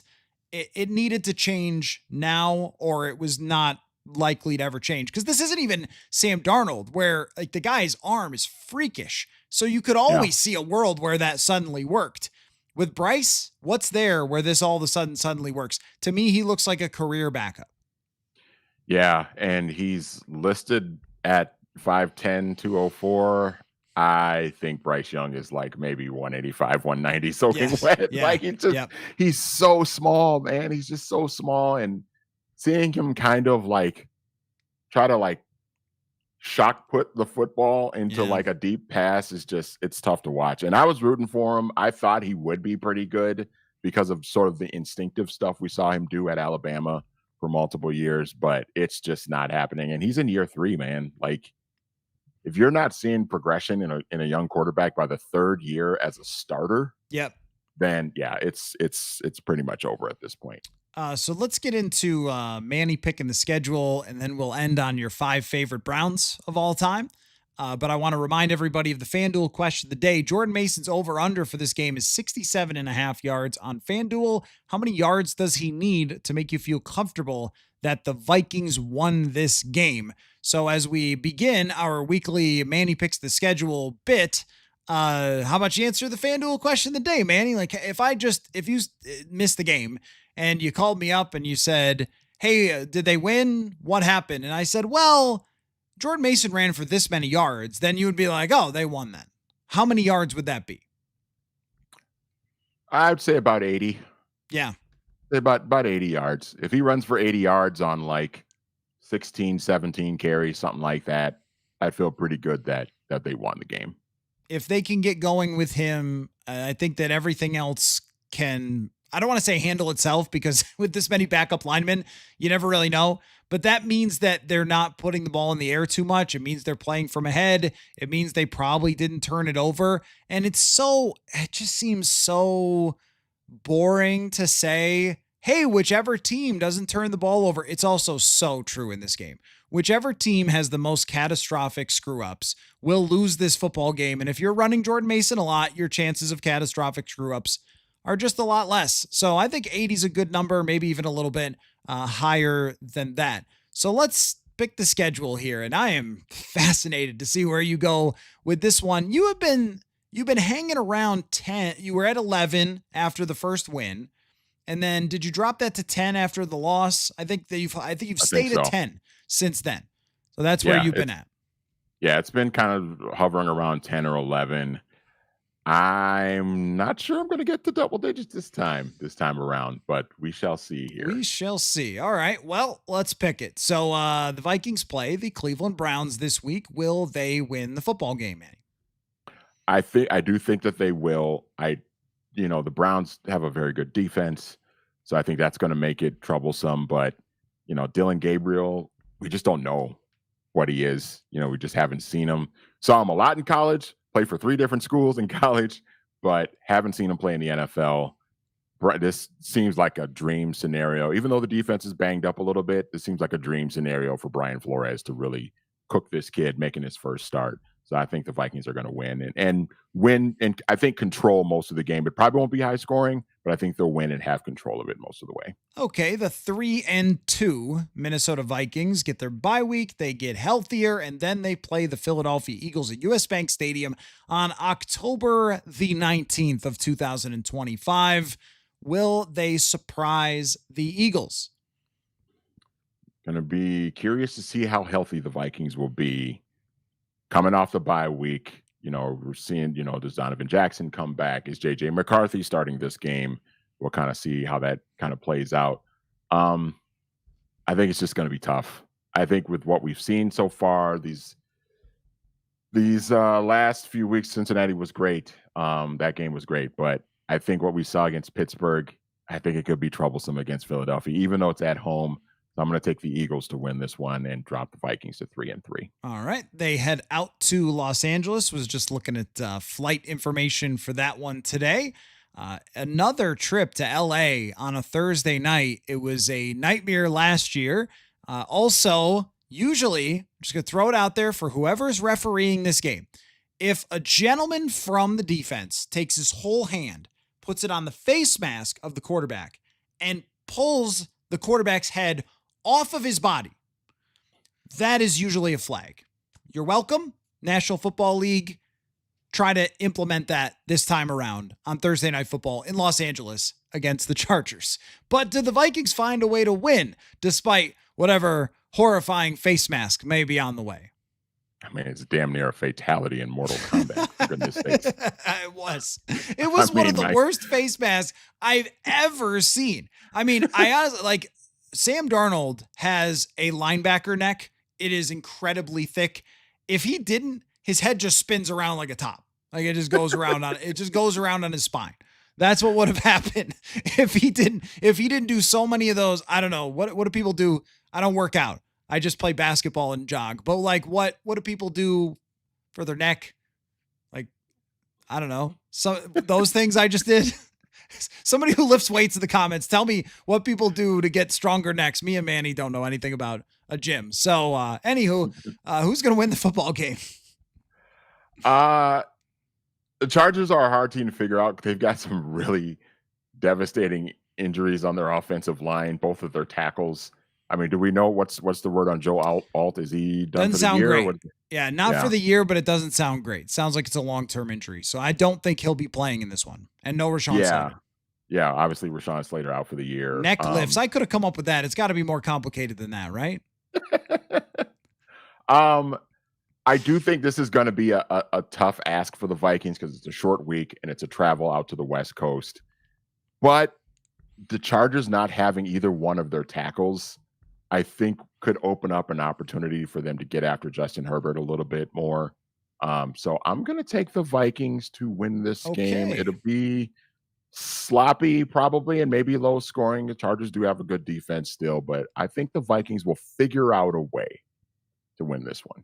All right, 4-3. I think an optimistic outlook to win 2 out of the next 3 heading to Detroit and Ford Field on November 2nd. That should be one heck of an atmosphere. KOC versus his nemesis, Dan the Man Campbell. Will the Vikings buck their trend of really struggling at Ford Field, or will they fall to the mighty Lion? Can't see it. The Lions just, they look like they have recovered quite nicely from that beatdown they took in Lambeau Field in week 1. And they are such a tough team to beat at Ford Field. Can't see the Vikings going in there and winning. Lions will be coming off their actual bye. Vikings coming off kind of a mini bye. So I think that'll give Detroit a little bit of an advantage also being at home. So I think Detroit wins the game. Okay, Trona Guy says there's a strap that goes on your head with weights and you lift it with your neck, 10 to 15 reps. Okay, now you sound like you know what you're talking about. So whatever, okay, neck lifts then. Sam Darnold did a lot, and it helped his head stay on his body. That's the whole point. Thank you for that, Trona Guy. I appreciate that. All right, so the Vikings 4-4 after losing to the Lions. They come home and they play what I probably once would have described as the mighty Raven, and now I'm not so sure if they are mighty indeed. And you know, Manny, as great as Lamar is, and as great as so many quarterbacks have been throughout NFL history, sometimes everything just goes wrong for your team. Like Derrick Henry is in the same. They just lost another guy on defense. Like things have been kind of just coming apart at the seams for the Baltimore Ravens. Will they get it together by then? They could say the same thing about the Vikings. Will they get it together? Lamar's first trip to US Bank Stadium, if I'm not mistaken, on November 9th. So how do we see this game playing out? These next couple of weeks for the Ravens, I think, are going to be really, really, really huge. Yep. They're 1-3. Their defense looks awful. Lamar can't be asked to do every single thing for this team to give them a chance to win. They need Derrick Henry to start running the ball, and he's starting to show his age a little bit. Oh boy. I can hear that you want to pick the Vikings for this one because the Ravens have been so bad. I do. Yeah. And the Ravens, you look at the 3 games or the 4 games before the Vikings, they have Houston and the Rams at home. Then it's their bye. Then they have the Bears at home, and then they're at Miami. You know, the Dolphins aren't very good, obviously. Well, the Ravens have found their groove back at that point. Maybe, possible. Possibly. Yeah, possible. I'll give it to Baltimore. Okay. I think the Ravens will find a way. Yeah. All right. So the Vikings 4-5. Now the Bears come to town. We were just giving the Bears a little credit.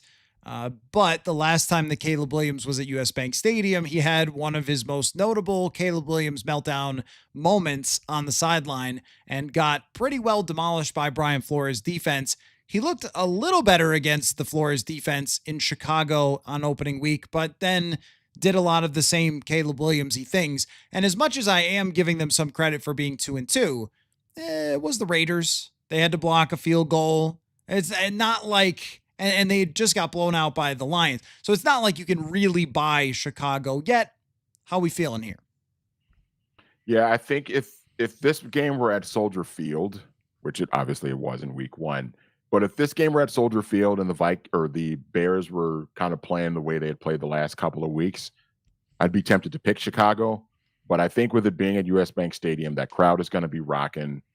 You know, I'm not sure Caleb Williams is ready to handle that kind of environment yet. He hasn't really shown that he can. I mean, they were home against the Cowboys and on the road against the Raiders, but that was looked like 65% Bears fans at Allegiant Stadium that day. So I'm gonna give the Vikings the win here at home because I think the crowd will I think give them a real advantage. All right, so you've got a 5-5 team going to Green Bay. This is either a really cool moment for JJ McCarthy, or we are saying Carson Wentz is still starting. What is happening? That's the thing that, we didn't make you do here for picking each game is who's playing quarterback, but that is another game all in itself. I'm assuming that JJ McCarthy will have come back by now and that some of these wins you're given are JJ McCarthy wins, but I guess until he's actually back under center and playing, we really don't know. So we'll just call it JJ McCarthy's first trip ever to Lambeau Field. November 23rd should be actually a fun little fall drive down there. Wisconsin, we give them a hard time and they deserve it.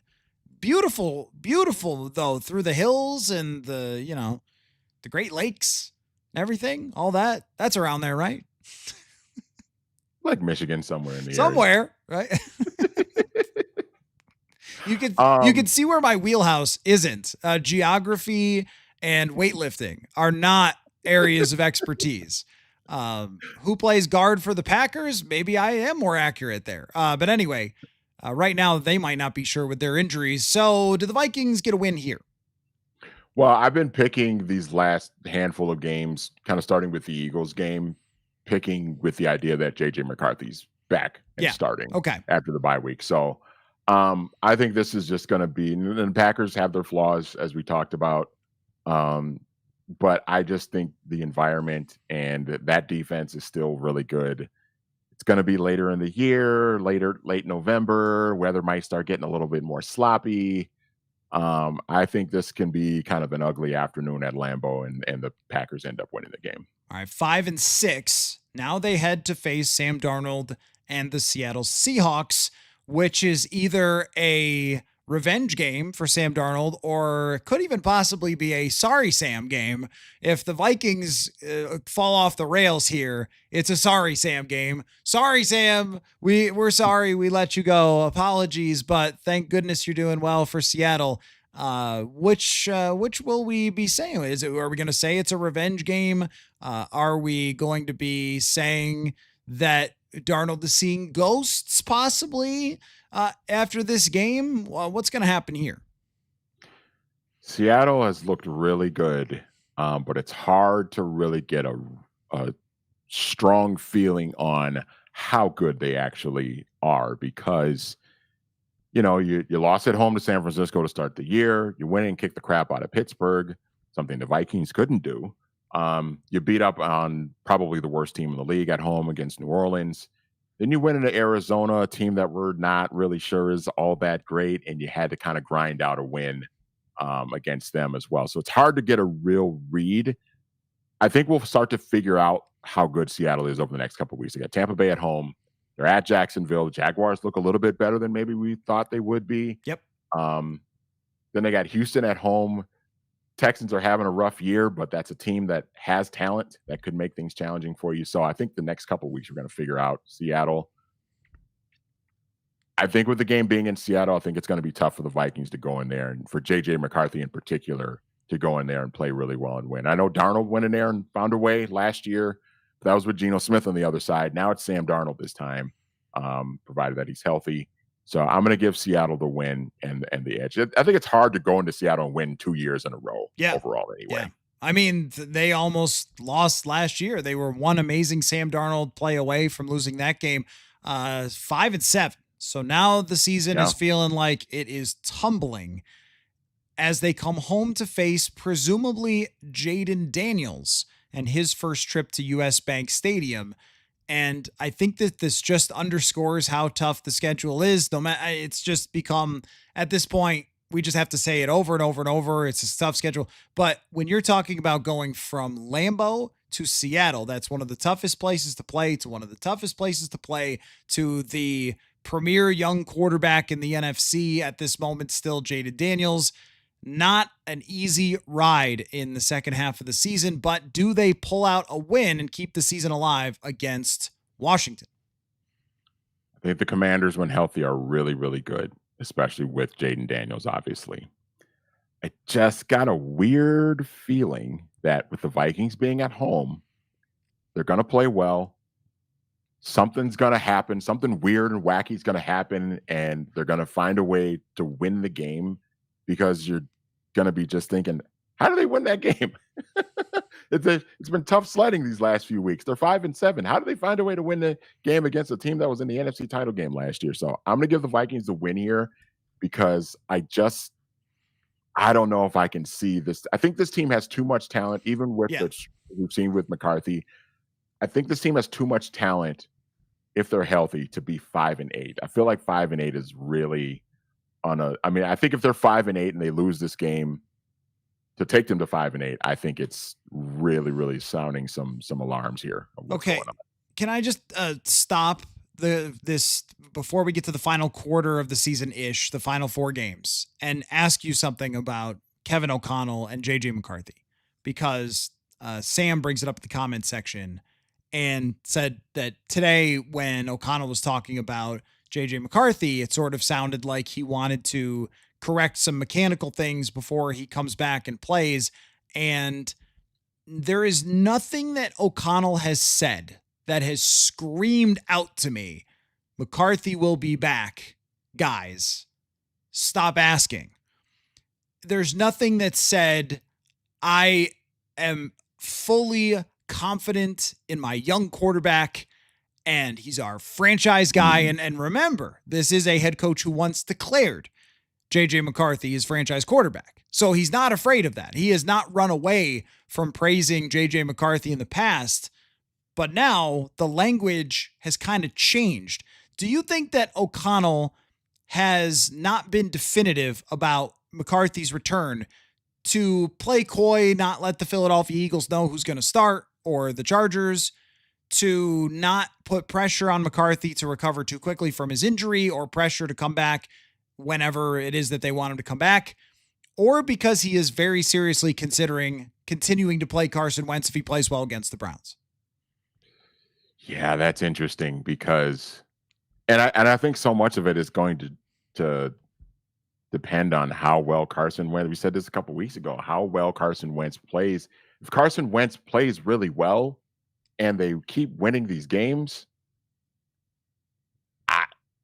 how do you go back to McCarthy at that point? I mean, I know that they want him to be the franchise quarterback, but the other part of this is he is still 22. What we saw the first 2 weeks was really concerning. KOC might just feel like we might have to sit this kid the rest of the year to make sure that he's right, to make sure that he's, the listener had the question of, are they going to correct some mechanical things? That wouldn't surprise me if they decide to do that. Aaron Rodgers, the Packers worked on his mechanical stuff for 3 years before he became the starter in 2008. So yeah, it's hard to really tell, but I think it is telling, the fact that he has not really given what you talked about, what Raheem Morris said when they asked him about Michael Penix, and he just said, hey, Michael Penix is our guy. This is going to be our guy going forward. The fact that we haven't really heard that from KOC, I hadn't even thought about that, but the fact that we haven't heard KOC definitively say that yet, it does kind of make you raise your eyebrows a little bit. So Enemy Cap says, I think it depends on how well the O-line plays. Doubt KOC wants to throw McCarthy out there if Josh Oliver is playing guard. That is true. Oliver might be their best guard currently.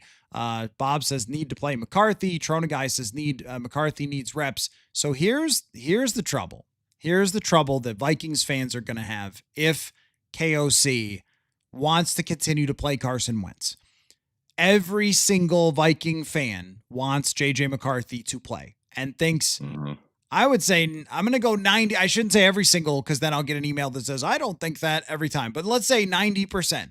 90% of Vikings fans think it's the right move to just go back to J.J. McCarthy and let him sink or swim. However, I think that based on last year and a lot of other evidence, we would also say that Kevin O'Connell is the premier understander of quarterbacks in the United States of America. Like if we were electing quarterback whisperers, we'd probably all pick Sean McVay number one, just because I think he's the best coach in the world. But I think Kevin O'Connell would be elected on the ballot for being elected as the guy that you want to manage your quarterback, right? You heard Caleb Williams tell Seth Wickersham, or his family or whatever told Seth Wickersham, that he wanted to play here for Kevin O'Connell. Didn't want to play in Chicago. We've heard Peyton Manning say it. We've heard across the board people talk about how knowledgeable Kevin O'Connell is about quarterbacks. And if he makes the decision to stay with Carson Wentz, then we're all who question that decision going to have to be saying he doesn't know what he's talking about with quarterbacks. I think it would be probably more that Vikings fans just don't want to watch Carson Wentz. Like, please don't make me watch Carson Wentz for the rest of the season. If this is my thing, if KOC thinks that Carson Wentz has to play because he believes that McCarthy will get injured if he goes out there, and doesn't think that he can see the field well enough or make decisions quickly enough or has the right mechanics to play in the NFL right now, I tend to believe Kevin O'Connell that he would know that better than me. I don't know I've watched a lot of football. I don't know the mechanics. I got a lot of help from my article from Kurt Warner about the mechanics, but I don't know them the way KOC knows them. And I don't know JJ McCarthy as personally as he does. I don't know what he knows on the whiteboard. I don't know what he sees in a game after watching the film for the first two games. Kevin O'Connell does, but I can tell you, fans are going to be hella mad if JJ McCarthy is not back under center. And it's a weird place to be, because I totally get it. And I feel a lot of the same way. I've said it this week. Like, I don't really fully care if he's not 100% there. Like, get him back on the field, get him playing, find out what you have this season. But I don't know if the head coach is going to feel the same way. And if he makes that decision to stick with Wentz, I don't think I'm in a great position to be like, I don't know, Kevin, I think this guy knows what JJ McCarthy needs. That's the hard place to be in, because I want to see him get reps just like everybody else.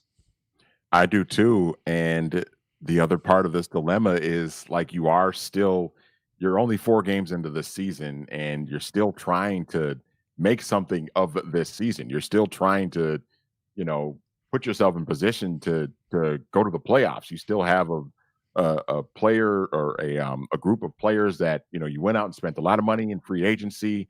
You brought in a lot of veteran guys who came here with the idea of this team is ready to win and compete right now. So you still want to have that mindset, and you have to balance that between developing a young quarterback who early signs are showing that he's not really ready to play yet. Now, who knows? Maybe you bring him back in and he plays great the rest of the season. It's entirely possible. But again, I'm going to circle back to the question I had a couple of weeks ago. What happens if you do bring JJ McCarthy back and he just plays terribly? If we see the same JJ McCarthy that we saw against the Atlanta Falcons a couple of weeks ago, forget about the Vikings for a second here. If you're Vikings fans and you want to see JJ McCarthy play, how are you going to be able to handle the possibility that he might come back and play every bit as poorly as he did a couple of weeks ago when he was playing? So I don't know. It's a tough situation to be in, and you almost just have to just see how it plays out. And if you're a Vikings fan, you just have to hope for the best. Yeah, I think as always, when you draft a guy and you talk about how he needs a lot of development, it's very easy to say in April. It's very hard to say in October, when you desperately want to see him because you can't stand to watch another journeyman backup quarterback run this team. And Skywalking McCarthy says, if KOC is a quarterback whisperer, what does that make Bears, Commanders, Pats, Falcons, QB coaching gods? No, it makes it not apples to apples. Every time I said it, I got notes, I got messages. Stop saying that about McCarthy. He played for Michigan. He won the national championship. Every time I said just doesn't have a lot of experience, and it shows. It shows in camp at times. It shows in his accuracy and his mechanics. It shows in a lot of things, right? And he looked good in camp, and I wouldn't go back on anything I said in camp. He looked good coming out of training camp, but his youth and experience did show at times. And he didn't throw a lot of passes in college. And it matters because when you're talking about, Atlanta, I mean, that guy threw 2,000 passes in college. Caleb Williams was the starting quarterback for 3 seasons. And you go to Jaden Daniels, 24 years old. Bo Nix, 24 years old. These guys are grown-ups. I mean, even, Drake May didn't play right away. They sat Drake May for a large amount of that season, and Drake May had started, 3 years for North Carolina. So I think that it ends up being a little bit, like you just need it to happen so you could be excited for Vikings games and watching JJ McCarthy. But if the coach who handles him the closest of anybody feels like he's not there, I don't know how I'm supposed to tell Kevin O'Connell, buddy, you're doing it wrong.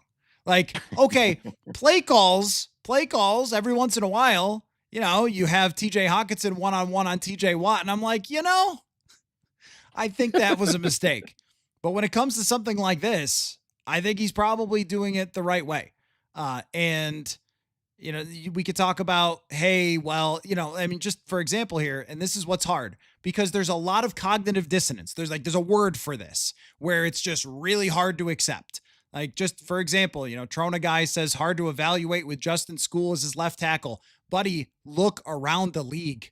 How many teams have 46 of 46, the guys that they started active on the first game, and they're all playing?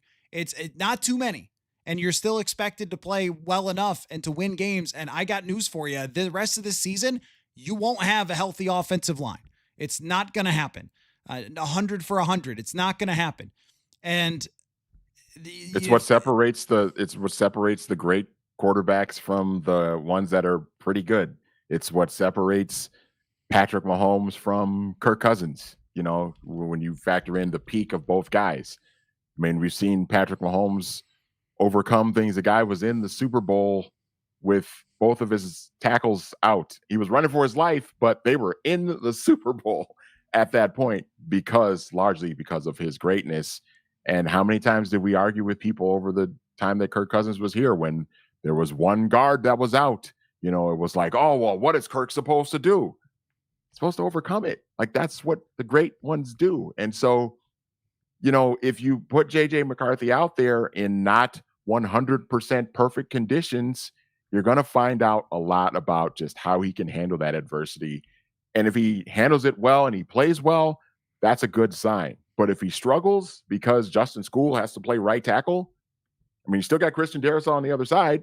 So you got something there. I mean, and if McCarthy can't handle that, it's kind of troublesome. Yeah, I mean, look, here's the thing. When you guys are telling me over and over who played in the Atlanta game, I know I was there. I watched it. I watched it 4 different times because I watched it live. I watched the TV copy. I watched the all 22 twice. I know exactly what happened in the Atlanta game.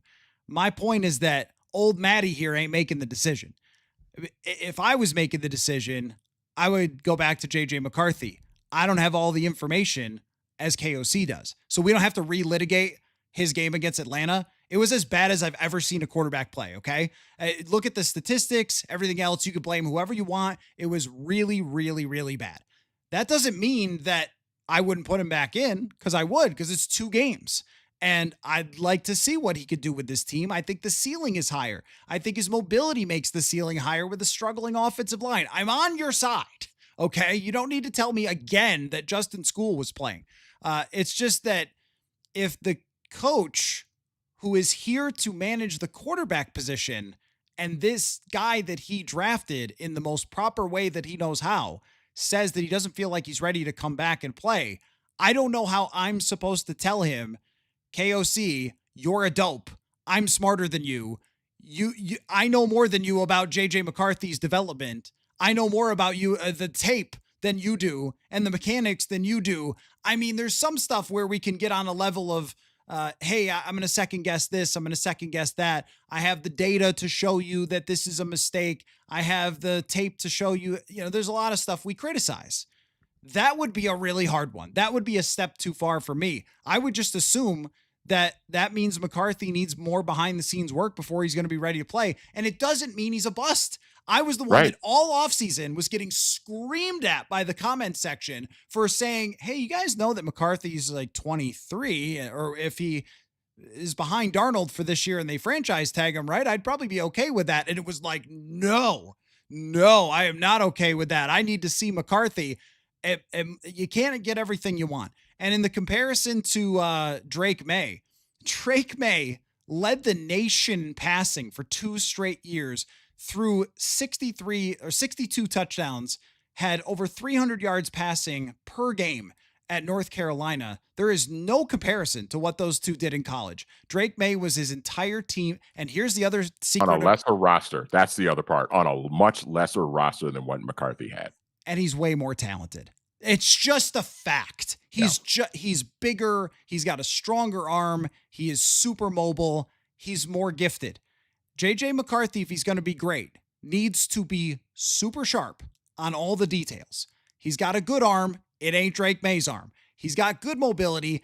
It ain't Jaden Daniels' mobility. What he has to be is on time, in rhythm, getting the ball to his playmakers. He can't take bad sacks. He can't fumble the ball at the goal line. He can't throw bad interceptions. Like, that's not who you're going to be if you're going to win, because there isn't a freaky upside that's going to balance out the mistakes. Your whole deal is that you're not supposed to be the mistake-prone quarterback, and then you have 6 sacks and 2 interceptions and 3 fumbles, and like, what are you supposed to say? So the point being that I'm with you, but we also are going to have to live in reality that O'Connell might know what he's doing if he doesn't decide to make this decision. And the comments have not leaned toward this decision from O'Connell. It hasn't leaned toward, I'm absolutely going back to JJ, but I think it would be the right move. So I think we need to look at this from the whole picture and not just, I want McCarthy back, so I'm flipping a table, which is kind of most of the opinions. So anyway, let's circle back. Let's get the train back on the tracks here. There's 4 games left that we haven't picked. You've got the Vikings at 6-7, and they're playing the Cowboys on December 14th, scheduled right now for national television. I'm going to tell you a dark secret of mine, Manny. I'm actually, should I turn the lights out to say this? Maybe I'm going to put these glasses on so I can't be identified to say this. I can't wait to watch national TV games with the Cowboys this year. The team's a zoo. I mean, like, right? It's a circus. It's crazy. And they score 40 points. They give up 40 points. They've got great receivers, no defense. Maybe I should have altered my voice. I really want to see the Cowboys secretly. You know who else I think would like to see the Cowboys? JJ McCarthy. Yes. Yes. I mean, I think Coller, I think the Vikings are going to win this game against the Cowboys.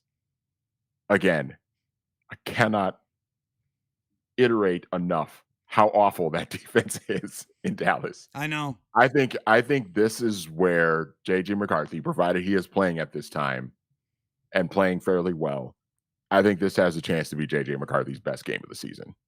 I think just against that defense, I know it's on the road in Dallas, but that's never really been, Jerry World's never really been a strong home field advantage for the Cowboys. It's not hard to go and play there. I've seen the Packers go in there and torch them a bunch of times over the years.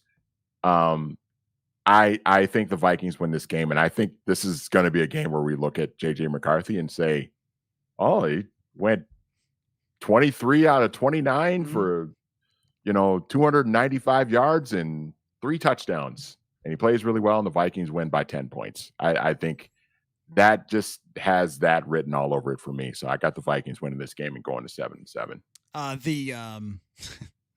This is exactly what I mean in the comment section about, like, the cognitive dissonance where I'm saying things and they're just not even being heard, is, Trona guy saying second start and you're expecting him to be Mahomes. Literally 0 people said that. He had 27 dropbacks in the game against Atlanta. I think it was 10 of them became a fumble, sack, or interception. And I'm still saying that I would start him. Like, do I need to put the glasses back on and use a different voice so it's not me? I'm still saying I would start him against Philly. Lots of quarterbacks had really bad games. Bo Nix had one where he threw for 60 yards. Matt Ryan, I was just alerted to this by a Falcons writer, that Matt Ryan's second game, he went 13 for 33 with 3 interceptions. It happens. A trial by fire makes sense to me for this season. But go back and watch Patrick Mahomes' first start in 2017 and in week 17 in Denver for the Chiefs. He wasn't good. Turned around and won the MVP the next year. Not saying McCarthy's going to do that, but this kind of happens with every young quarterback. They come out and they just don't look as great, and it's not the end of the world. It's concerning, but it's not the end of the world. Yeah, that's what I mean, is that it's such a small sample size that we just don't really know yet. But I'm going to have to defer to O'Connell if he decides against this, even as much as everybody wants McCarthy to play. That's the point. That's the whole opinion. I think it's the right thing to get him out there.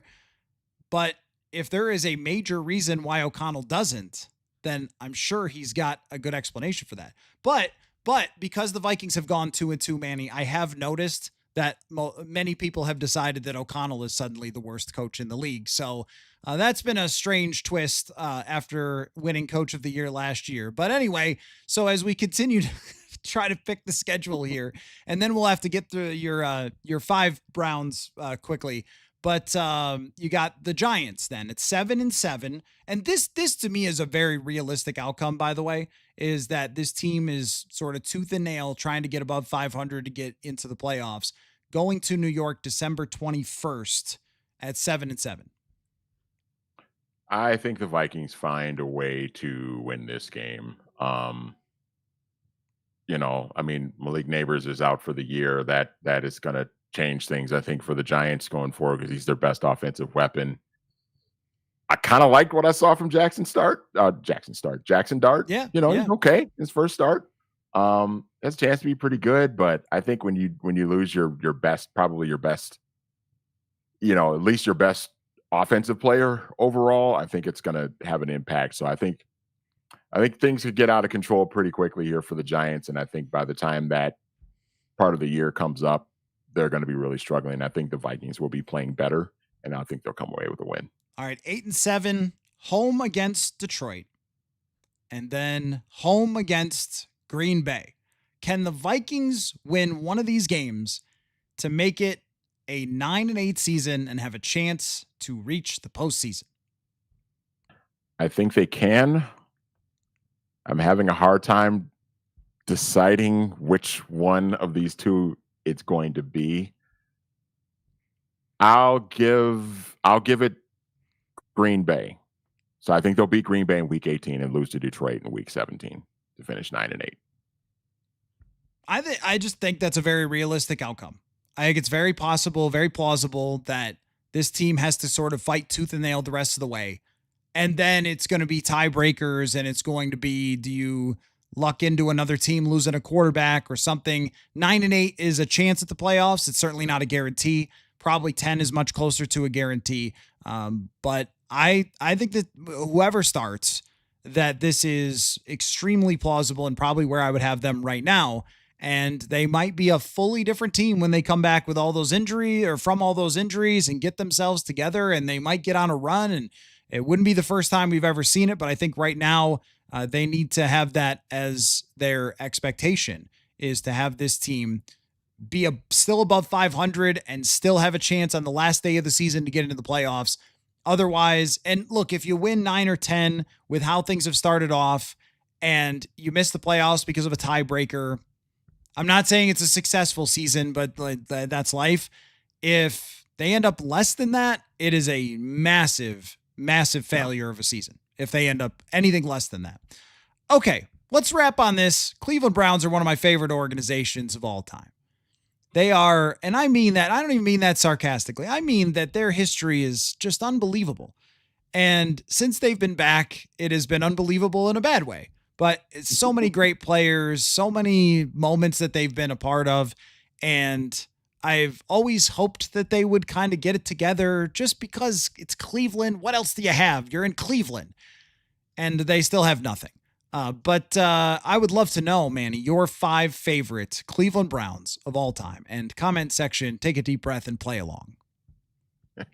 Okay, number 5. I'll go through these pretty quickly because I know we're kind of over in time here. But number 5, I'll go with one of the most exciting special teams, kick returners, punt returners of all time, certainly in my lifetime, Josh Cribbs. Yep. So much fun as an electric kick returner. I mean, Devin Hester, Dante Hall got a lot of the fanfare for how dynamic they were in that department. But Josh Cribbs was pretty damn good too. Really exciting. Didn't get as much attention because, I mean, Devin Hester's returning the opening kickoff of the Super Bowl for a touchdown. Dante Hall was on some really good Chiefs teams kind of during that time too. Josh Cribbs kind of got forgotten about a little bit because the Browns were kind of lousy. But he was a lot of fun too. Mm-hmm. So I got him number 5 on my list of favorite Browns. I like it, and I don't want to ruin any other list, but I think there's another guy probably on this list who also did some kick and punt returning. Maybe if there's not, then is number 1 on my list. Josh Cribbs, though, he had one where he fumbled and then like picked it up with one hand. I'm trying to remember who it might have been against. Just breathtaking returns, and I'm glad that the return is back. We haven't seen Josh Cribbs, Dante Hall, or anybody who's dominated that play yet, Cordero Patterson. We haven't seen anyone like that yet with this new play, but I think it will happen at some point where we start to see somebody become the next Josh Cribbs. That's a great pick, though. Number 4 on my list is the guy I think you may have been referring to way back in the original iteration of the Cleveland Browns in the 90s, Eric Metcalf. That is, yes, correct. Just a terrific, another terrific special teamer, punt returns, kick returns, was really good. More so of a punt returner. He returned some kicks, but more so of a punt returner, and was just as dynamic as ever, and obviously went on to have some productive years with Atlanta.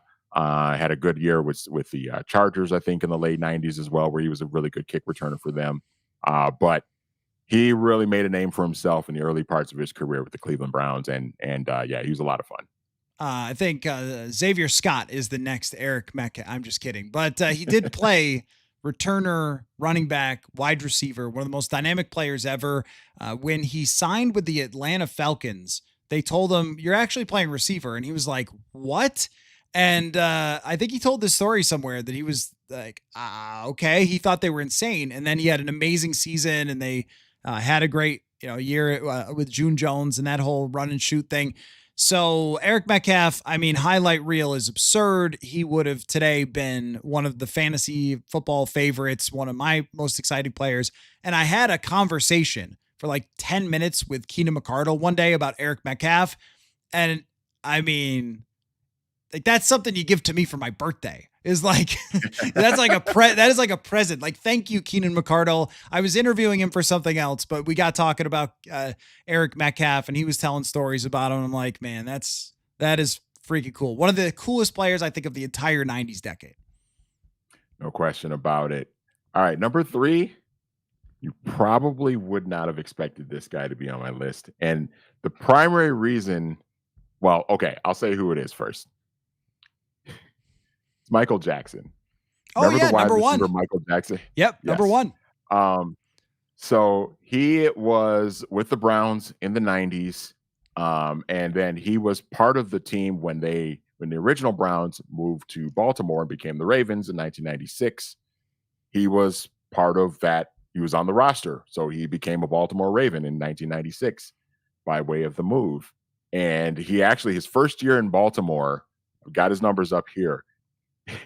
76 catches, 1,201 yards, and 14 touchdowns. It was with great. A Ravens team that wasn't very good. I think they went 4-12 that year. But he was great. He was a deep threat. He was awesome. And here's the other part of this, Coller. I had his jersey. Oh, really? Wow. I had a Michael Jackson Baltimore Ravens jersey that I wore when I was in middle school. Purple number 81, Michael Jackson. When we were in middle school, jerseys were in. I mean, it was half the class would be wearing some sort of jersey. I had a Jason Kidd Mavericks jersey, and there was another kid in the class who had the same Jason Kidd Mavericks jersey. I was in Perry, New York. Like, that's just how much people were wearing jerseys back then. When I remember this, when Jordan came back with, this shows the age, but when Jordan came back with 45, it was like a week later and half the class had a Jordan 45. Like, they had just run to the mall and got them because the jerseys were everything. I had Barry Sanders. How about this one? I had a New York Giants Herschel Walker jersey. I had a Tim Couch. I mentioned that on the show the other day. So yeah, I mean, I'm not surprised. There was a run there where there was a video I was watching of Jay-Z the other day, and he had an Adrian Morrell jersey on. Like, Adrian Morrell was good for like 2 years. Right? It's just the most random, like, everybody was wearing jerseys, man. It's crazy. Yeah. What were we talking about? Crazy. Oh, Michael Jackson. All right. You said, I love how you said, yeah, I'm going to keep this tight and just get through this list real quick. And then you're like down the rabbit hole of having a Michael Jackson, Baltimore Ravens jersey in middle school. That's pretty sick though. Do you still have that somewhere? Oh, I might. It might be in storage somewhere at my mom's house. I don't know. It might be in a box somewhere. I don't know. But yeah, it was had that in 7th grade. I was a big fan of Michael Jackson, and because obviously he had the same name as the greatest pop singer of all time. So anyway, number 2 on my list is a guy who currently plays for the Cleveland Browns. It's Myles Garrett. He's just a beast. Yep. He is honestly like Aaron Donald level just dominance, where you talk about a guy that is just the best at his position, one of the elite players, just one of the elite football players in the league of his generation. Myles Garrett is it. It's kind of unfortunate that he's playing for a franchise that just can't get their what together right now with everything, but he is still just an absolute force to watch. And yeah, he's great. He's just fantastic. What else can I say? So this is my 10th year here in NFL, and I had been in NFL locker rooms before in Buffalo, but like as a beat reporter where you're there every single day, you get to know the players and stuff like that. When I walked out on the practice field in Berea, Ohio, and saw Myles Garrett, like it was one of those where he's like lifting or something and had no shirt on and is just, I'm like, that is the craziest thing I've ever seen in my entire life. Like this to see him roast Christian Darrisaw in those practices, which no one does. And he's like 6'5". It's just muscles that have their own muscles that have zip codes. And the thing that's crazy about him is that he's so smooth. Like he could play basketball and he can like dunk and shoot. Like there's highlights of him shooting and dribbling. And it's just like, he's that smooth of an athlete at that size with that amount of power. It is insane. It is absolutely insane the way that man is built. I had the same feeling when way back in 1999, I was 15 years old and I was spending the summer with my dad down in Tennessee. And we went to Titans training camp. And there was a bunch of kids that went up to Eddie George. Oh, yeah. And had him, he was signing autographs and everything. And I went up to, I didn't get an autograph or anything like that. I wasn't a Titans fan, but it was still just cool to be there. Yeah. And standing very close in the vicinity of Eddie George, it was like, wow, this guy is this guy a superhero? Like he didn't seem real. It didn't seem like human beings are not supposed to be built that way, but they are. And that guy is one of them. Yeah, I mean, the same type of thing. Was that Javon Curse you're talking about? Eddie George. Oh, you were talking about Eddie George. Okay. Because you said he was, I wasn't sure if you meant like Eddie or if there was like someone else that you were talking about. Because Javon Curse had the same sort of like, whoa. Yeah, very much. But I just remember going up to Eddie George and, going up to him and like seeing like, this guy's a running back. Oh, And he's huge. He's like 6'3", 245 pounds, and it's just all muscle. He's just chiseled. Yeah, same kind of just like, oh my God, this guy is a real human being. All right, number one, Manny, number one. Then we got to go watch some Thursday Night Football. Yes, definitely. Number one, it's Leroy Hoard. That's a great Leroy pick. Hoard is one of my favorite Vikings of all time, of course, for obvious reasons. But, Leroy Hoard had a one really nice season in Cleveland. It was so good that he made the Pro Bowl. Yeah.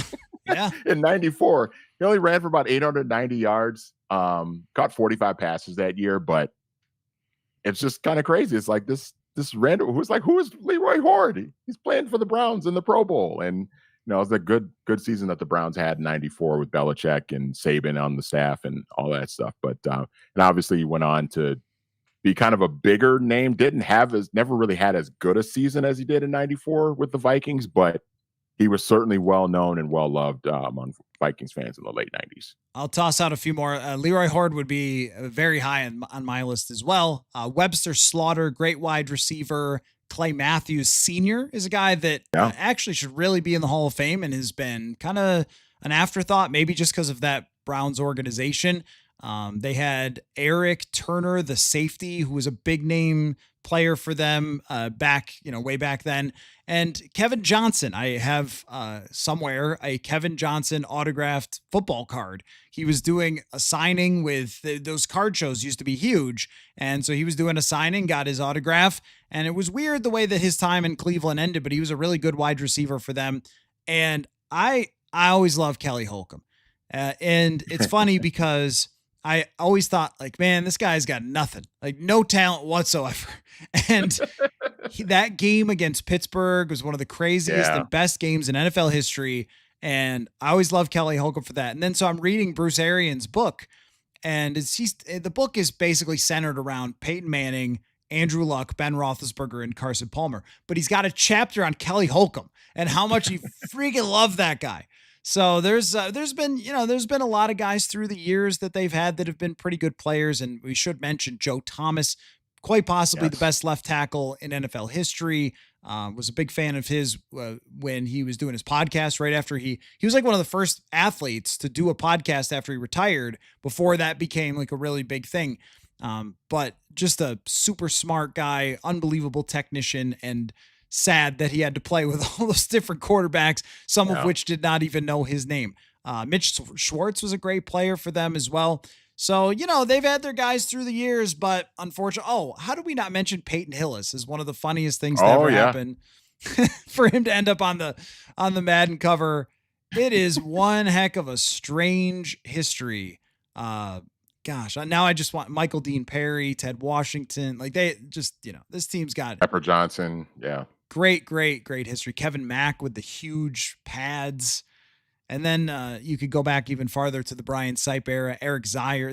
Anyway. So Cleveland Browns. Tom Tupa, our guy Tom Tupa. Yes. He played for the Browns. That's right. He scored the first ever 2-point conversion after they made that rule that you could score a 2-point conversion. Yes, because Belichick, I believe this was with the Browns. I want to say this is with the Browns, that Tom Tupa, they did a fake extra point and had him run in the end zone because the other team was never expecting it because they had just made the rule.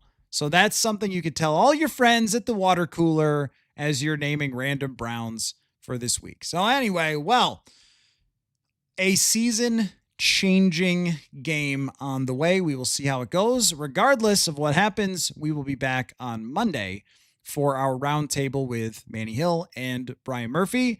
And hopefully you guys have a rest of a good night watching football, and we will see you tomorrow. I'm hosting on WCCO Radio, so I won't be live, but in the morning, I'm recording a podcast with Dave Campbell. It's going to be Porch Pod, so that will be airing on YouTube tomorrow. Make sure you keep an eye out for that, and we will catch you all later. Football.